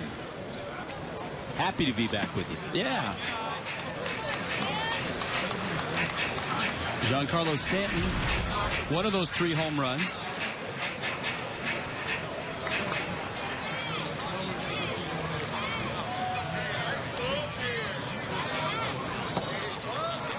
And Stanton takes down low. Stanton, the homer, came back in the 1st. He was called out on strikes in the 4th. This is 3rd at bat against Herron. And throws a 2-0 pitch on the outside part. A little wrinkle on that. Like a little slider that Dan Herron will use. We talked about his pitch is a good fastball and splitter. Stanton drives it center field, deep, and gone off the very top of the batter's eye in center field. And Giancarlo Stanton has a pair of home runs. Miami has a 5-4 lead. A guy who has laid waste to Nationals Park in D.C. seems like he's ready for opening day. Well, and 2 beautiful swings today. The first home run was to right field on a pitch out over the plate. This time, he just challenges that batter's eye in straightaway center field. Dobbs chops one out to the new second baseman, Lombardozzi, and he takes care of him at first base. There's 1 out here in the 6th. So the Marlins have hit 4 home runs to account for their 5 runs. Ruggiano comes to the plate now. He's bounced out twice. And Stan, as you pointed out, the advice of Dino Martinez, be ready early in games because those may be the ABs where you get the best pitches to hit. And he has homered twice here. Be ready, be selective, and when you get that one pitch, you might only see, a lot of hitters will see 1 good pitch and at bat. Stanton may only see 1 good pitch in a game, maybe 2.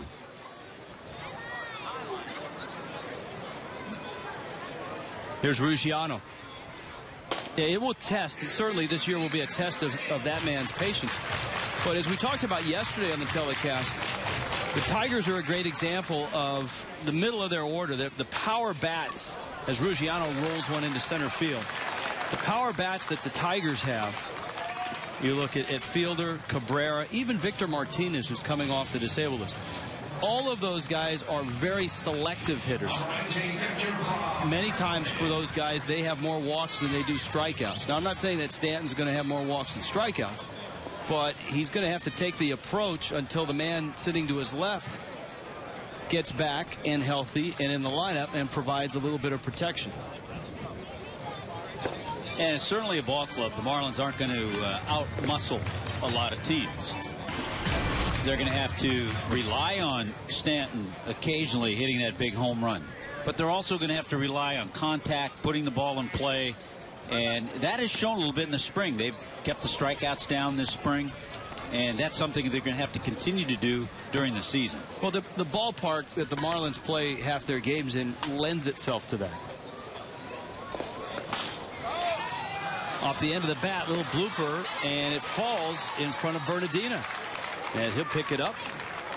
And Rob Brantley has a base hit. He's 1 for 3. And Dan Herron may be running out of gas here. He's given up 3 hits here in the 6th. The Nationals have a right-hander up and ready to go in the bullpen. Ryan Matthews, 89 pitches for Herron. You know, the bloop off the bat of Brantley, not quite the blast he hit off Rick Porcello of the Tigers yesterday, but he'll certainly take it. No, Brantley's home run came off a changeup, and he hit it out to right field. And he told me, he said, yeah, everyone told me I swung at a ball. But he was on the changeup. His hands were back. His weight was back. And so he said, why not? And he fired at it. And it was just a little low, and he drilled it to right. Very similar to the spot that Chris Coghlan homered, although Coghlan got a high breaking ball that he homered against Dan Herron in this one. So Brantley's aboard. Valleca's up. Steve McCatty making a special guest appearance on the show. The pitching coach of the Nationals, who has done a terrific job. And here's Valleca. Speaking of coaches, good to have Joe Espada back, who did a terrific job as third base coach for the Puerto Rican team. Joe got the All Hustle Award because he was he was in San Francisco for the championship game of the World Baseball Classic, and that was a night game. The next day, here's Joe Espada in the Marlins clubhouse. A roller, Zimmerman gets one. Lombardozzi's turn is in time, and when we get back, I'll tell you how Joe Espada went from point A to point B. You got to know somebody. Yeah, you do. Giancarlo Stanton again, and the Marlins lead at 5-4.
Time to punch the clock, sign some autographs, 2 home runs for Giancarlo Stanton.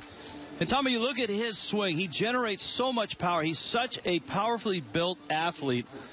His swing is fun to watch. I think the key is watch how quiet he is. Look at his front side, how softly that front foot sets down on the ground.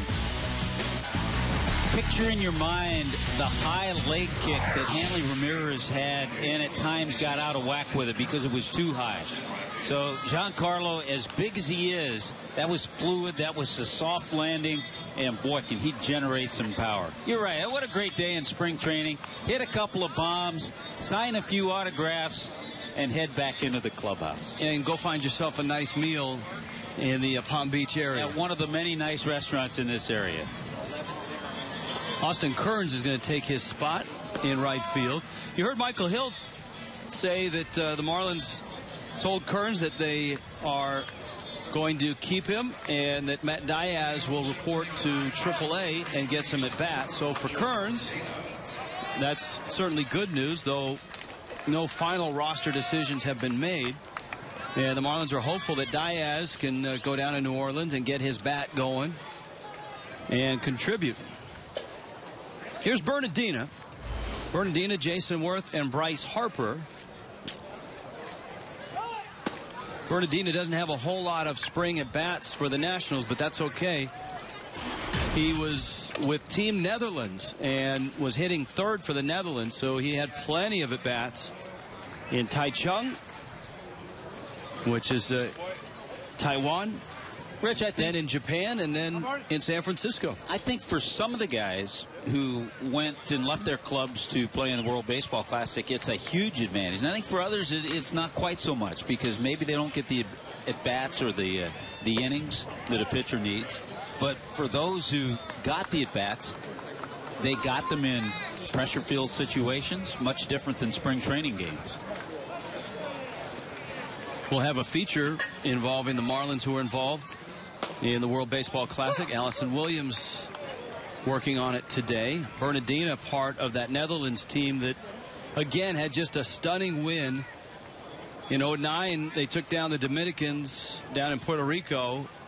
This year, it was the Cubans, the #1 ranked team in international baseball. The Cubans in Japan in an elimination game. You've been able to call both of those. Yeah, I was fortunate enough. That's why you're on the top of your game right now. That's why I've received a pair of wooden shoes in the mail. Here's the 3-2. And Bernardina rips one to right field. That one is deep, and this game is tied. The ball is flying out of here today. Roger Bernardina with a home run to right field. Well, from thinking that he had taken ball 4, looked like he thought the pitch was a ball. He was on his way to first base to getting back into the batter's box. And there goes back to that example that we were talking about, Mike Dunn facing a left-hander. And the left-hander, Bernardina, getting a fastball middle of the plate. Doesn't matter how hard that pitch is. Most major league hitters are going to hit it a long way.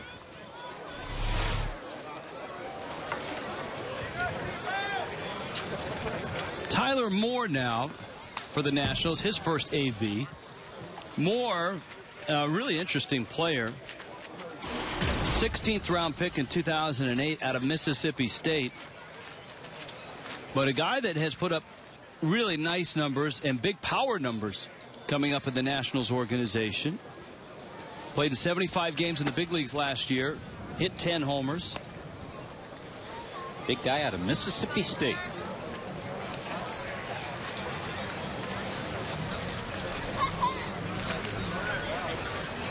Yeah, he had back-to-back years in the minor leagues. He had 31 home runs each year. Oh, boy.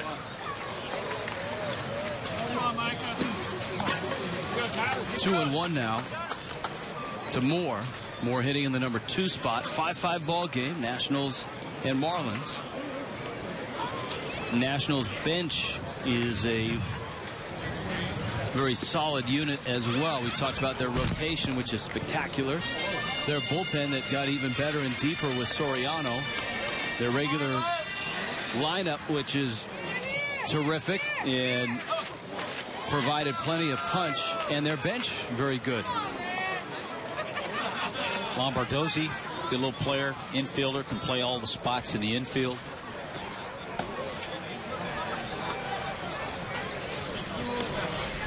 Got Bernardina as a swing man in the outfield. Moore. Wilson Ramos as a nice backup catcher. 3-2 pitch from Dunn. high fastball, high pop-up. Brantley over to the dugout, and it's out of play. All right, now, how did Joe Espada go from San Francisco? How did Joe Espada make it here so quickly? I know, but finish the story. Well, you got guys like Yadi Molina and Carlos Beltran, who had a chartered jet waiting to get them back over to spring training, and Joe hitched a ride. Yeah, he said it was so nice that Yadier Molina invited him on the private jet to make the trip. And of course, both those guys with the Cardinals, they all come to the same place. I think a lot of people were surprised that I know I was, to see Joe early that morning and say, Joe, I just saw you on TV last night in San Francisco. And, of course, he was the third base coach for Edwin Rodriguez, former Marlins manager who skippered that Puerto Rican team. That team overachieved. That was not the most talented team. In fact, I think Venezuela was the most talented team in the entire World Baseball Classic. And they went down in the first round. All right, here's Owings, who rips one to third. Polanco fires on over to first. And Owings is out number 2. Yeah, it is an interesting story. Mike Owings, he came into that at bat with 12 hits in the spring, hitting .375. So a guy who's trying to make that transition from a former major league pitcher to a position player.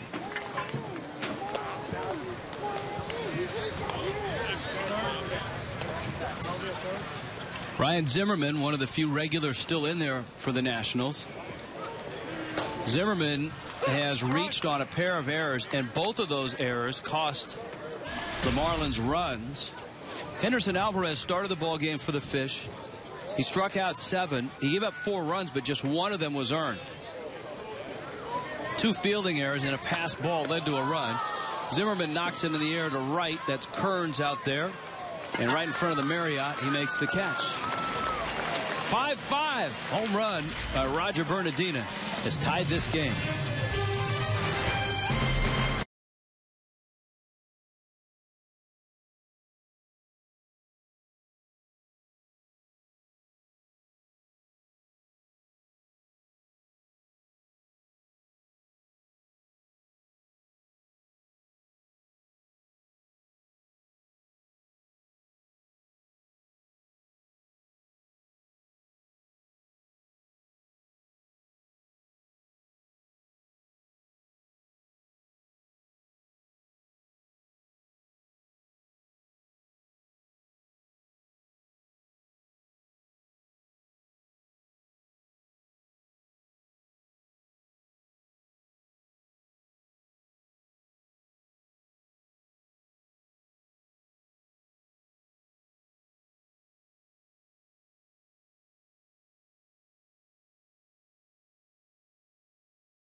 The Marlins' first homestand involves the Atlanta Braves. Braves are there opening on Monday the 8th for opening night, and then they'll be there for 2 more games.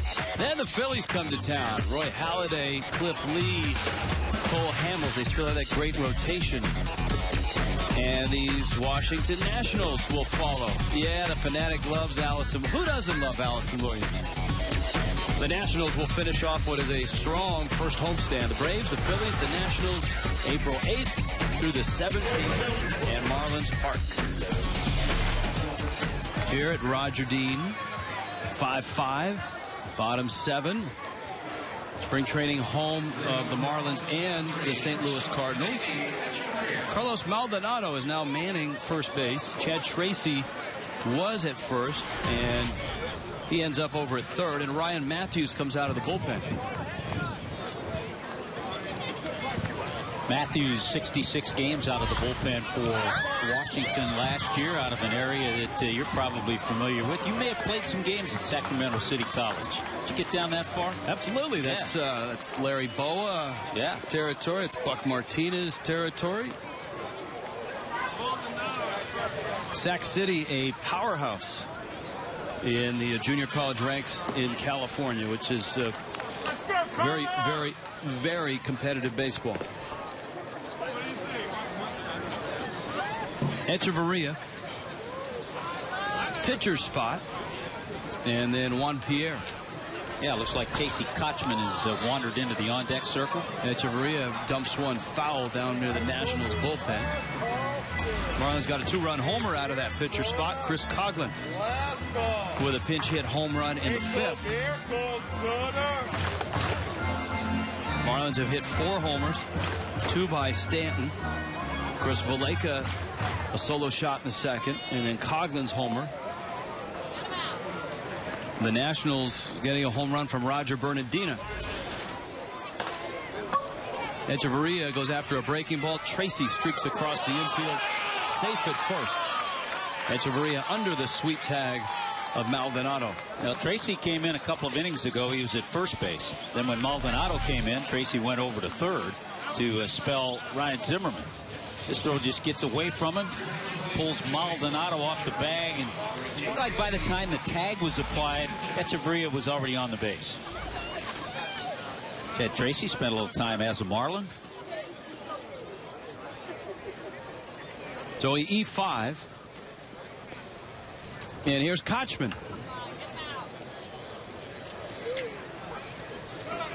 Kochman, a real interesting camp in that the Marlins obviously looking for someone to play first in hopes that Logan Morrison will be able to take over.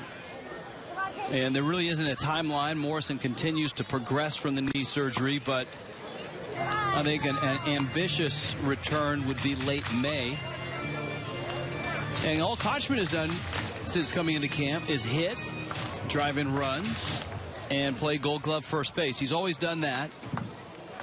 He had a down year offensively last year with the Indians. He sprays that ground ball to third. Tracy gets an out there. Lombardozzi's turn, and that one is wide of the bag. Kochman is safe. No error on the play. But if the Marlins get the Kochman of 2011, the year that he had with the Rays, where he hit .306 and had a .378 on base percentage, then they'll really have something, because he's one of the best first basemen to never win a Gold Glove. That's well put and exactly right. He had a stretch of 274 consecutive games without an error at first base, which is the major league record, and he is the major league record holder for all-time fielding percentage at first base. Here's Pierre.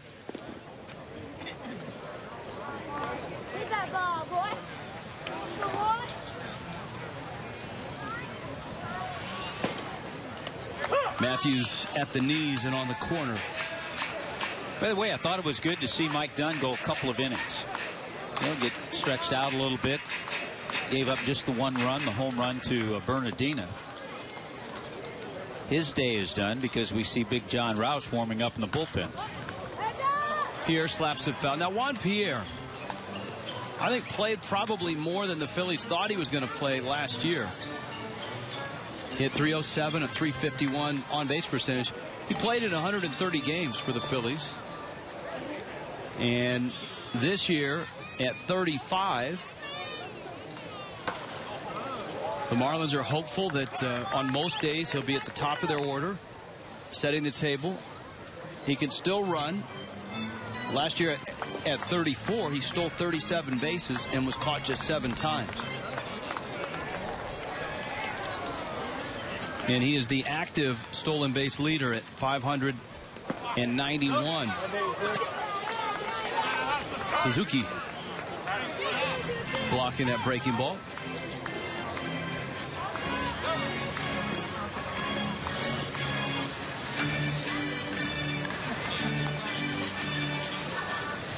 And so JP, of course, who had 3 outstanding years, including a world championship with the Marlins, is back in South Florida. Ever since he came to the Marlins, he has made his home here in the South Florida area. Boy, is he happy to be back, too. And what a solid 3 years it was as a Marlin.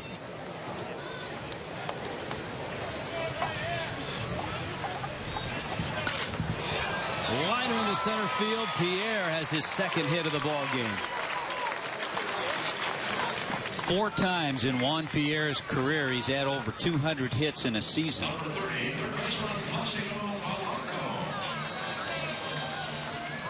And so Pierre with a base hit. Polanco. It's nice to know, Rich, that because I know you and I, during the course of our telecast, 150 games, rely and depend so much on the crack staff. And you threw out the great number about Juan Pierre, the active leader in stolen bases, and we were thinking, who's second on that list? Ball in the dirt, and Pierre and Kochman will move up. And the crack staff was right there with the answer. Ichiro, with 452 career steals. Of course, it's never really been explained to us what the crack staff does in the offseason. We're just I don't think we'd want it explained to us. We're just glad they show up for spring training and the start of the regular season. Infield's in, and Polanco takes down low. Now, Tommy, this is an at-bat in the 7th inning of a spring game, and it's 5-5. But for a guy like Polanco and for a hitting coach like Tino Martinez, this is the situational stuff that the Marlins have to do well this year. 2nd and 3rd, 1 out. Ground ball to short, and it's by and into center field. Kochman scores.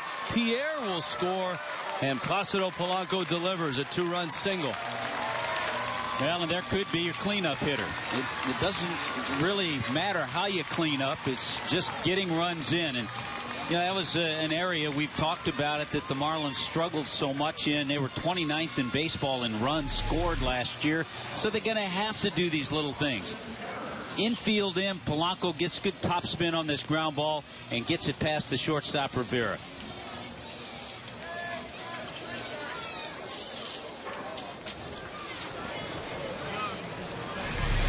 Now Kearns with Polanco at first, and a breaking ball that misses outside. So a 7-5 game, bottom 7.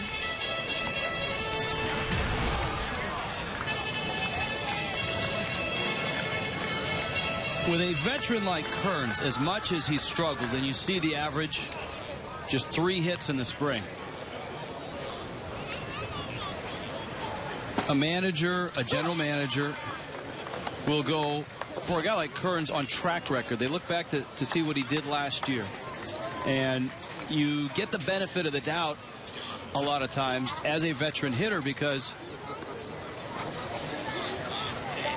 you don't want to release a guy on a bad month in the spring and then find him somewhere else getting pinch hits and hitting left-handers somewhere else in the league. Well, you think of the wave of emotions over the last 24 hours for Austin Kearns. Hearing, possibly reading that Matt Diaz had been signed, but then finding out Diaz is going to go play some games in AAA, and even though he's had a bad spring, he's probably going to be on this roster. So just a lot of emotions the last week in spring training. Here is Dobbs. With Rod Allen yesterday, we were talking about examples of guys that had incredible springs and then flamed out once the season started. And on the other hand, guys that just had miserable springs. And then once the season starts, a light turns on and they end up having a very good year.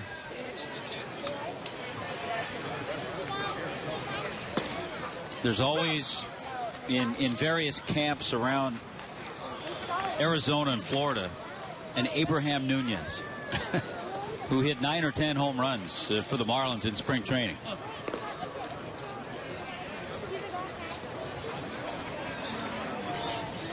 Ball and a strike. Dobbs is up. Squirts that one out in shallow center field. Bernardino is going to have to play it on a hop, and Dobbs has a flair for a hit. His first hit of the ball game. Greg Dobbs has a flair to get base hits. No question about that. Then you get scared when you see guys like Ryan Howard have hit 4 and 5 home runs in the spring. Chase Utley had a 2-home run game the other day for the Phillies. Phillies will be an interesting team because they're obviously leaning on a very old infield with Rollins at short, Utley at second, Howard at first base. And they're going to play Michael Young, who's 36. Young will be the oldest of that infield. And their rotation, Halladay has had some issues in spring training, but you still have Cliff Lee and you still have Cole Hamels. Yeah, Rollins, 34, Utley's 34, Ryan Howard's 33. I will say, having a healthy Chase Utley, and it sounds like Utley is. Sounds like he is. That is an enormous part of the Phillies' attack. And they really haven't had that last couple of years. Have been a struggle for Utley physically. Ruggiano bangs one in the gap, left center field. That one is going to the wall. It bounces off the wall. Polanco scores. Here comes Dobbs chugging to the plate, and he is out. So Ruggiano drives in one. Dobbs out at the plate, but the Marlins have a nice inning. They add 3 runs against Ryan Matthews. Ruggiano with his second hit of the day, and the bats have come out here today in Jupiter for Miami. 4 homers, play at the plate. Yeah, bang, bang play. Looked like he got him, though, on that back leg.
Ruggiano with an RBI double. Now, the play at the plate, as we watched it, it looked like Greg Dobbs' foot was airborne when it crossed the plate.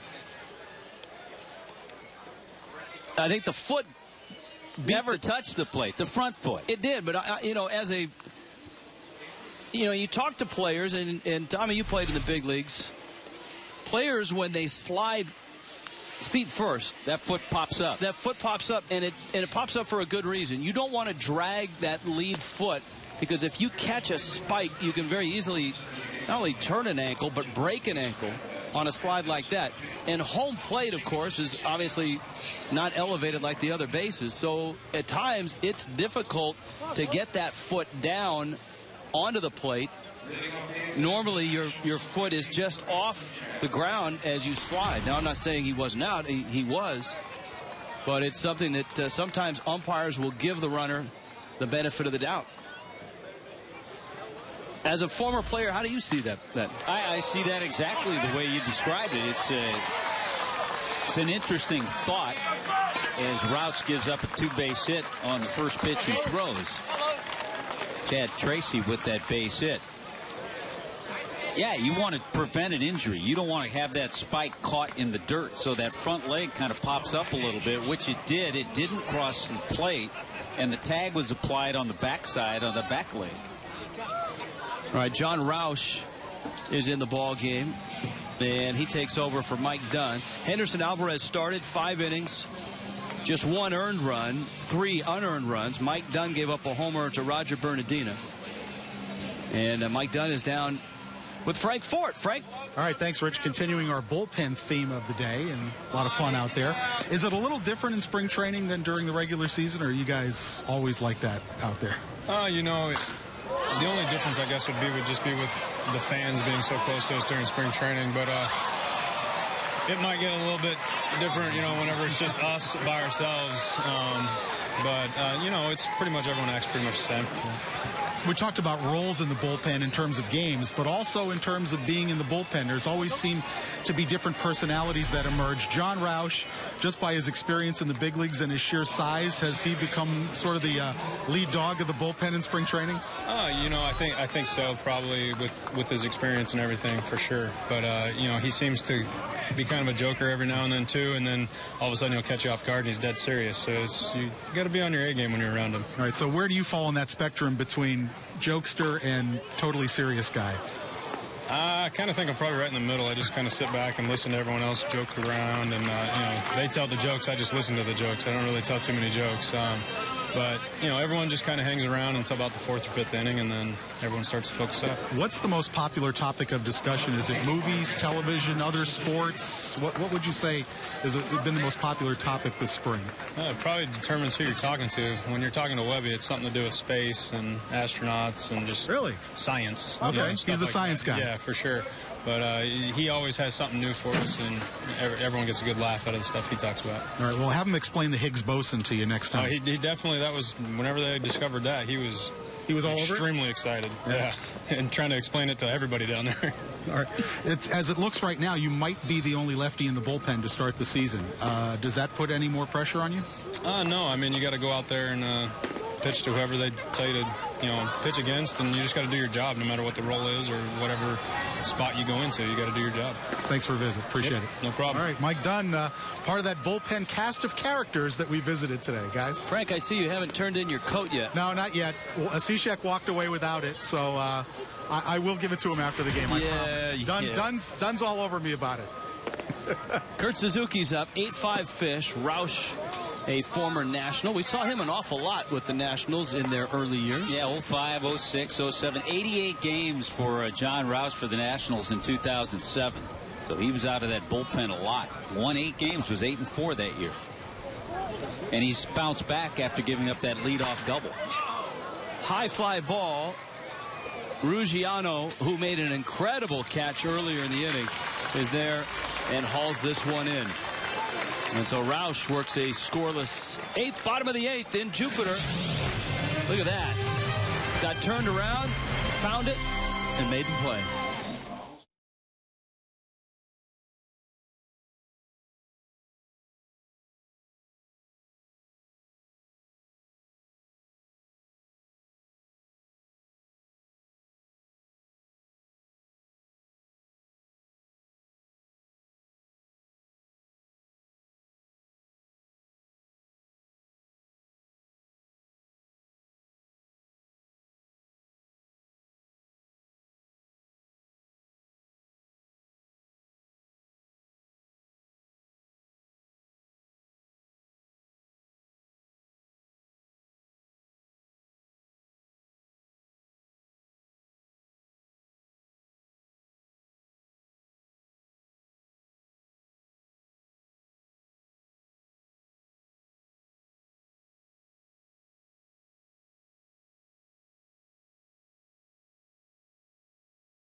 Park, the all-you-can-eat seats.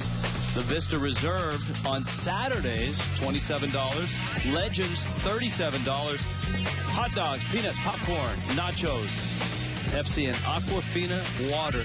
Tommy Hutton only drinks Aquafina water with a twist of lime. Room temperature. Buffet style. Marlins.com for ticket information. Rich Waltz, Tommy Hutton, Frank Fort, John Sulzer, our producer. Jim Hawley, our critically acclaimed director, is back. Jim excited yesterday because the Tigers were in town. Excited with his Michigan Wolverines into the Sweet 16.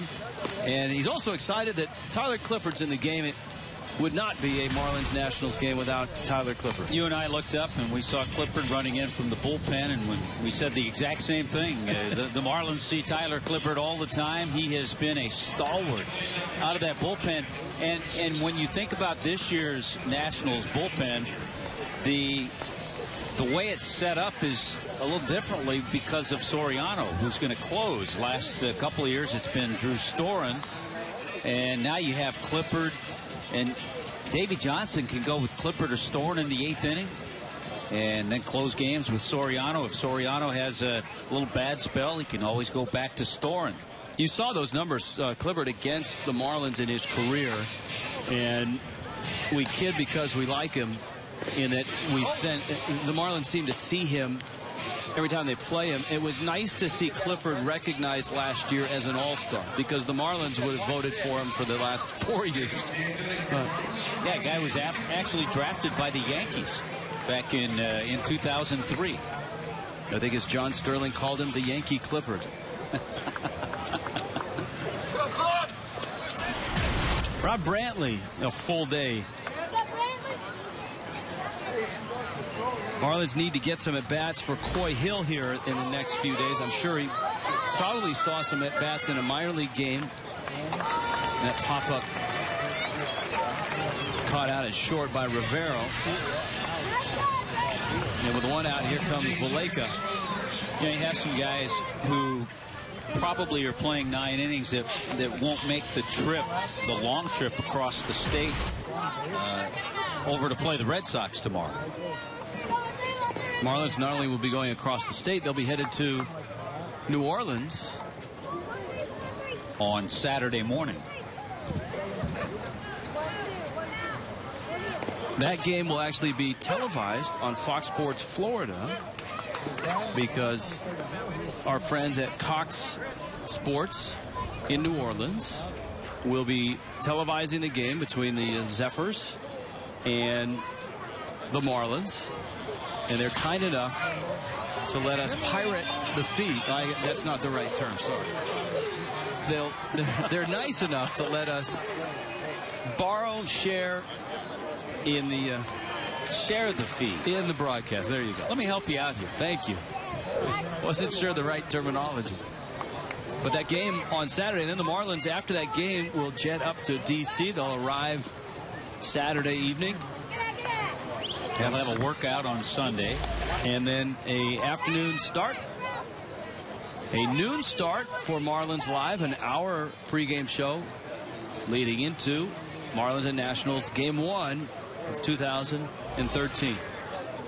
We'll meet the new racing president. All the opening day ceremonies and having it in the nation's capital will be a lot of fun as well. Clippard strikes out Valleca. You know, and seeing how Steven Strasburg goes the entire year. They say there will be no restrictions on the amount of innings, and they'll have him, Nationals fans, hopefully the entire season. Adeiny Echeverria has walked and is 0 for 2, and he fouls off a pitch. Coy Hill is on deck, but the Marlins need Echeverria to get on base for him to get an AB. In an 8-5 game, if you're just happening by, you've missed some fireworks, especially on the Marlins end.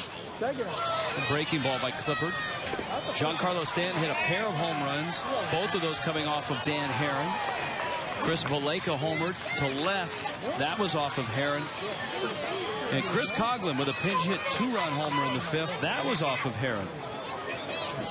And Dan Herron's ERA in the spring continues to stay above 6 as he gives up 5 runs in 6 innings. But if you've got the rest of the cast of characters, Steven Strasburg, who was only 15-6 last year, Gio Gonzalez, who was only 21-8, Jordan Zimmerman, whose ERA was better than Strasburg and Gonzalez's. You've got those 3 at the top of your rotation. There may be some concern, but I don't know that the Nationals are losing sleep. No, I don't think they are. I think that's one of the better rotations, not only in the National League, in the American League as well. Maybe the best rotation. 1-2.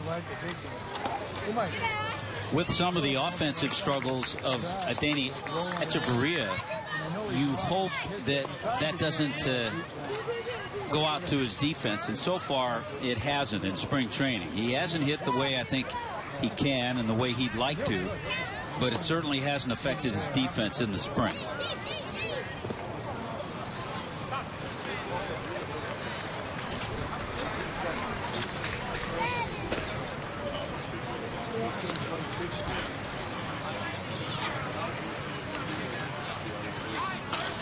Two-2, and Echeverria fouls it off.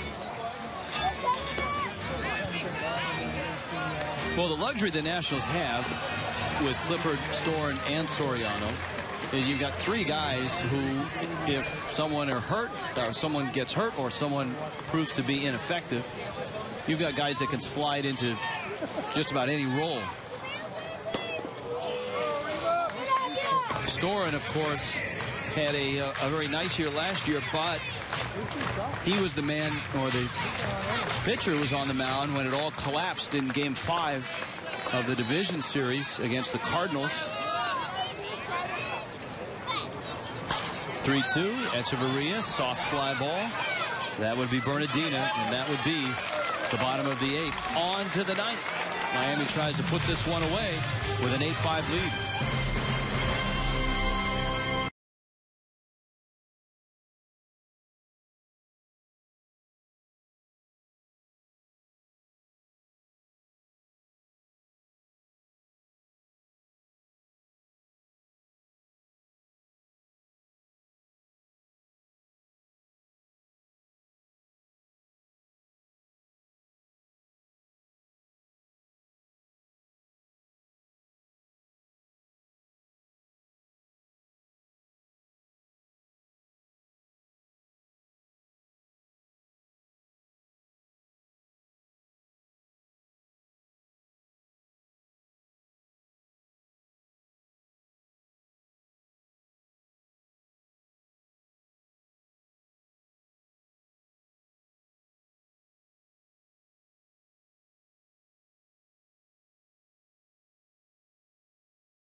This game has reached the 9th. Miami has an 8-5 lead over the Nationals. Steve Cishek worked yesterday, and so an opportunity for the Marlins to get Ryan Webb an inning as he tries to shut this one down. I think we talked a little bit about it, Rich, with Mike Dunn, and I think you can include Ryan Webb. A couple of guys you want to see improvement from. They both certainly have major league stuff, without question. And you'd like to see Ryan Webb keep that hard two-seam fastball that's in the 90s. You want to see him keep it down, get ahead, because he has the ability. And certainly with improvement from those two guys, that bullpen just gets a little bit better.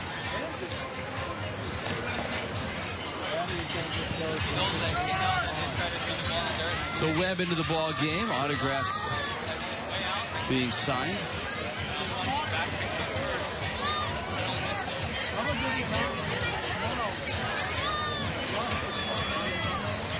Maldonado will get his first at bat.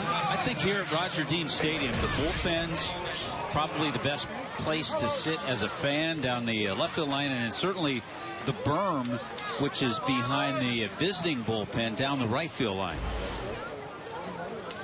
Berm was a good place in right field to sit yesterday.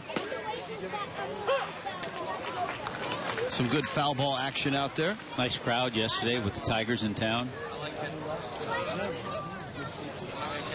Maldonado in the 9 spot. And he rolls one out to second. Webb has his first out. It's been a chilly day up here. People have gone from sitting on blankets to wearing sweatshirts in just a day's time.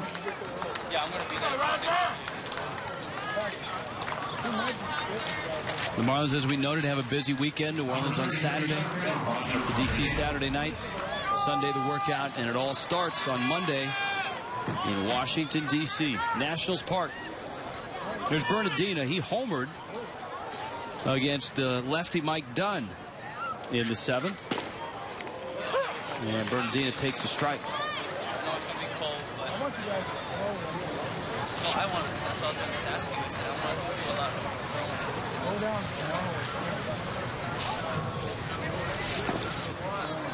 When Webb is on, that heavy sinker, oh yeah, is his pitch. He has, you hear the description, the bowling ball type sinker.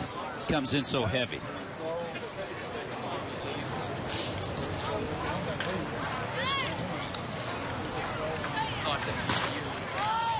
Up the middle, backhand, a leap and a throw, but you're not going to get Bernardino with that play. He can really run, and he beats it out. Valleca with a nice pick and a nice throw. About the only second baseman who might make that play. Maybe a Hall of Famer like a Roberto Alomar. But a good effort by Chris Valleca. And another ground ball, too. So that sinker is working for Ryan Webb. Tyler Moore, his second at bat. Micah Owings is on deck for the Nationals. Nationals have a split squad game tomorrow. That's kind of unheard of this late in the spring. Well, when you got depth, you need ABs. And they're Nationals trying to defend the crown in the East. If you're Tyler Moore, a Chad Tracy, a Lombardozzi, you enjoy those split squads because you're going to get some at-bats. Sure. And at this point in the spring, that's important. Micah Owings wants to keep his good spring going. The Nationals breaking a 30-year postseason drought.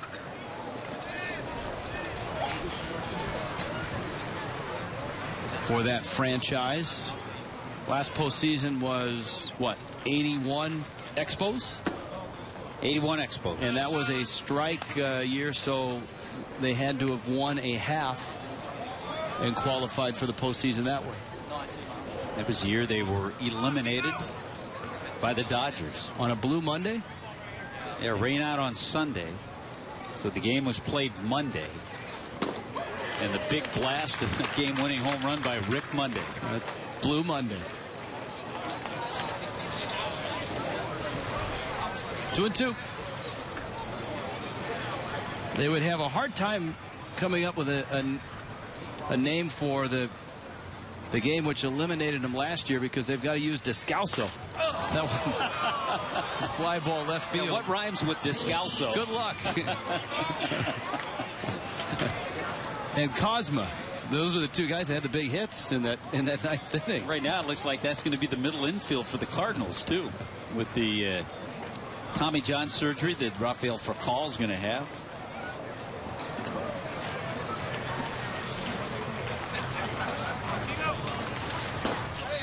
Struck him out. Good pitch. And Webb looking sharp. Gets more. And here comes Owings. Boy, look at the movement. Good sink, but also moving because that ball actually started off the plate and then came back and caught the outside corner.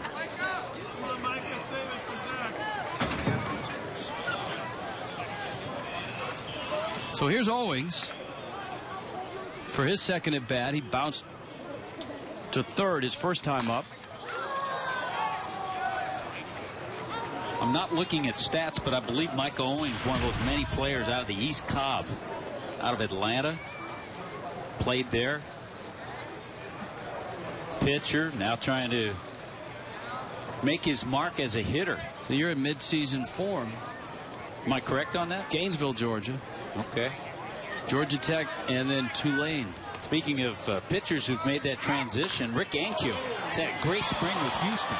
And Owings with the runner going, that pulled the second baseman towards the bag, and Owings' line drive hit Valleca right in stride. And the Marlins win this ball game here. They do it with some power. A couple of home runs by Giancarlo Stanton. Justin Ruggiano with a terrific day, both at the plate and in the field. He had an RBI and 2 hits. Chris Coughlin with a pinch hit 2-run home run. Yeah, I think if you look beyond the home runs, which are certainly great to see with Coughlin and the 2 by Stanton, but you have to look at Justin Ruggiano in the game he had. You're right. He patrolled center field really well today. It's not easy to play. Sun's bright, the wind's blowing. He made some nice catches, and he got himself a couple of base hits. One of those a double. And so the Marlins beat the Nationals. Of course, a preview of coming attractions when these two teams will meet for opening day on a Monday afternoon in D.C. Mike Redmond on that date will make his Major League managerial debut. And it will be certainly a lot of excitement in Washington, Tommy, with the Nationals. I'm sure they'll maybe unveil the National League East flag and all of that.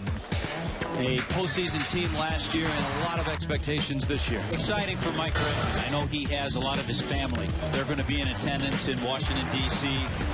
That'll be great for him. He's certainly deserving of it. Be a fun day. Opening day is always great, no matter where it is. And we'll start things at noon on the 1st on that Monday with Marlins Live.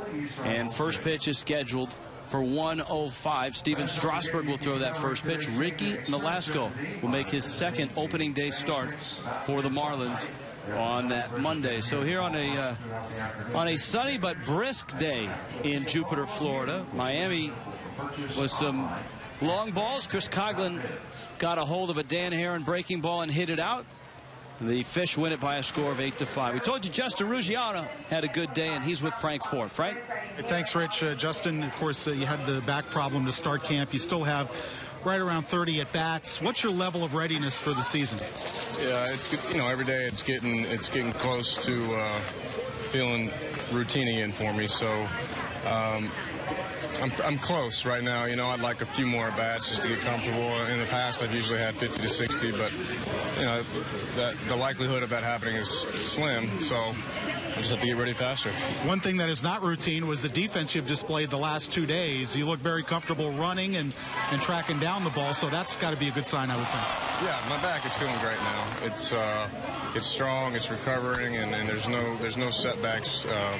After playing 9 innings the next day. So, my legs are working. If they're working fine, then everything's good. You told me early in camp you had a great year last year, but you didn't assume the job was yours coming into camp, that you're still got to work hard every day. Is that still the mindset that you're, even the last week of camp here, you're still battling to get that job? Of course, yeah. That's going to be my mindset the rest of my career. It doesn't matter what happens. I mean, this is a crazy game. And every chance I get to play this game any day it's just a blessing. So I won't take one day for granted. And it killed me when I went out at the beginning of spring to a back injury, but now it's recovering, and now it's just about getting ready for the season. And I'm excited that I'm able to participate like this. Let's talk a little bit about the vibe in camp. A lot of new players, new coaching staff, new manager. It seems like you guys are having fun. Yeah, I mean, we got a bunch of young guys, a few veterans mixed in, and, it's a real loose clubhouse, We're not expected to do much, so, what do we have to lose, really?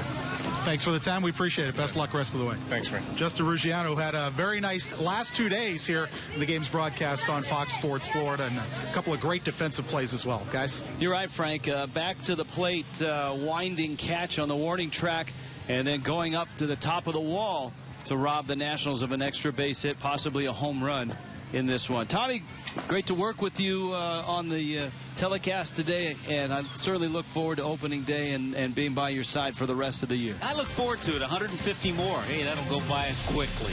And I'll see you in Washington, D.C. Yes, you will. Logan Morrison signing some autographs. The day of baseball is done here in Jupiter, Florida.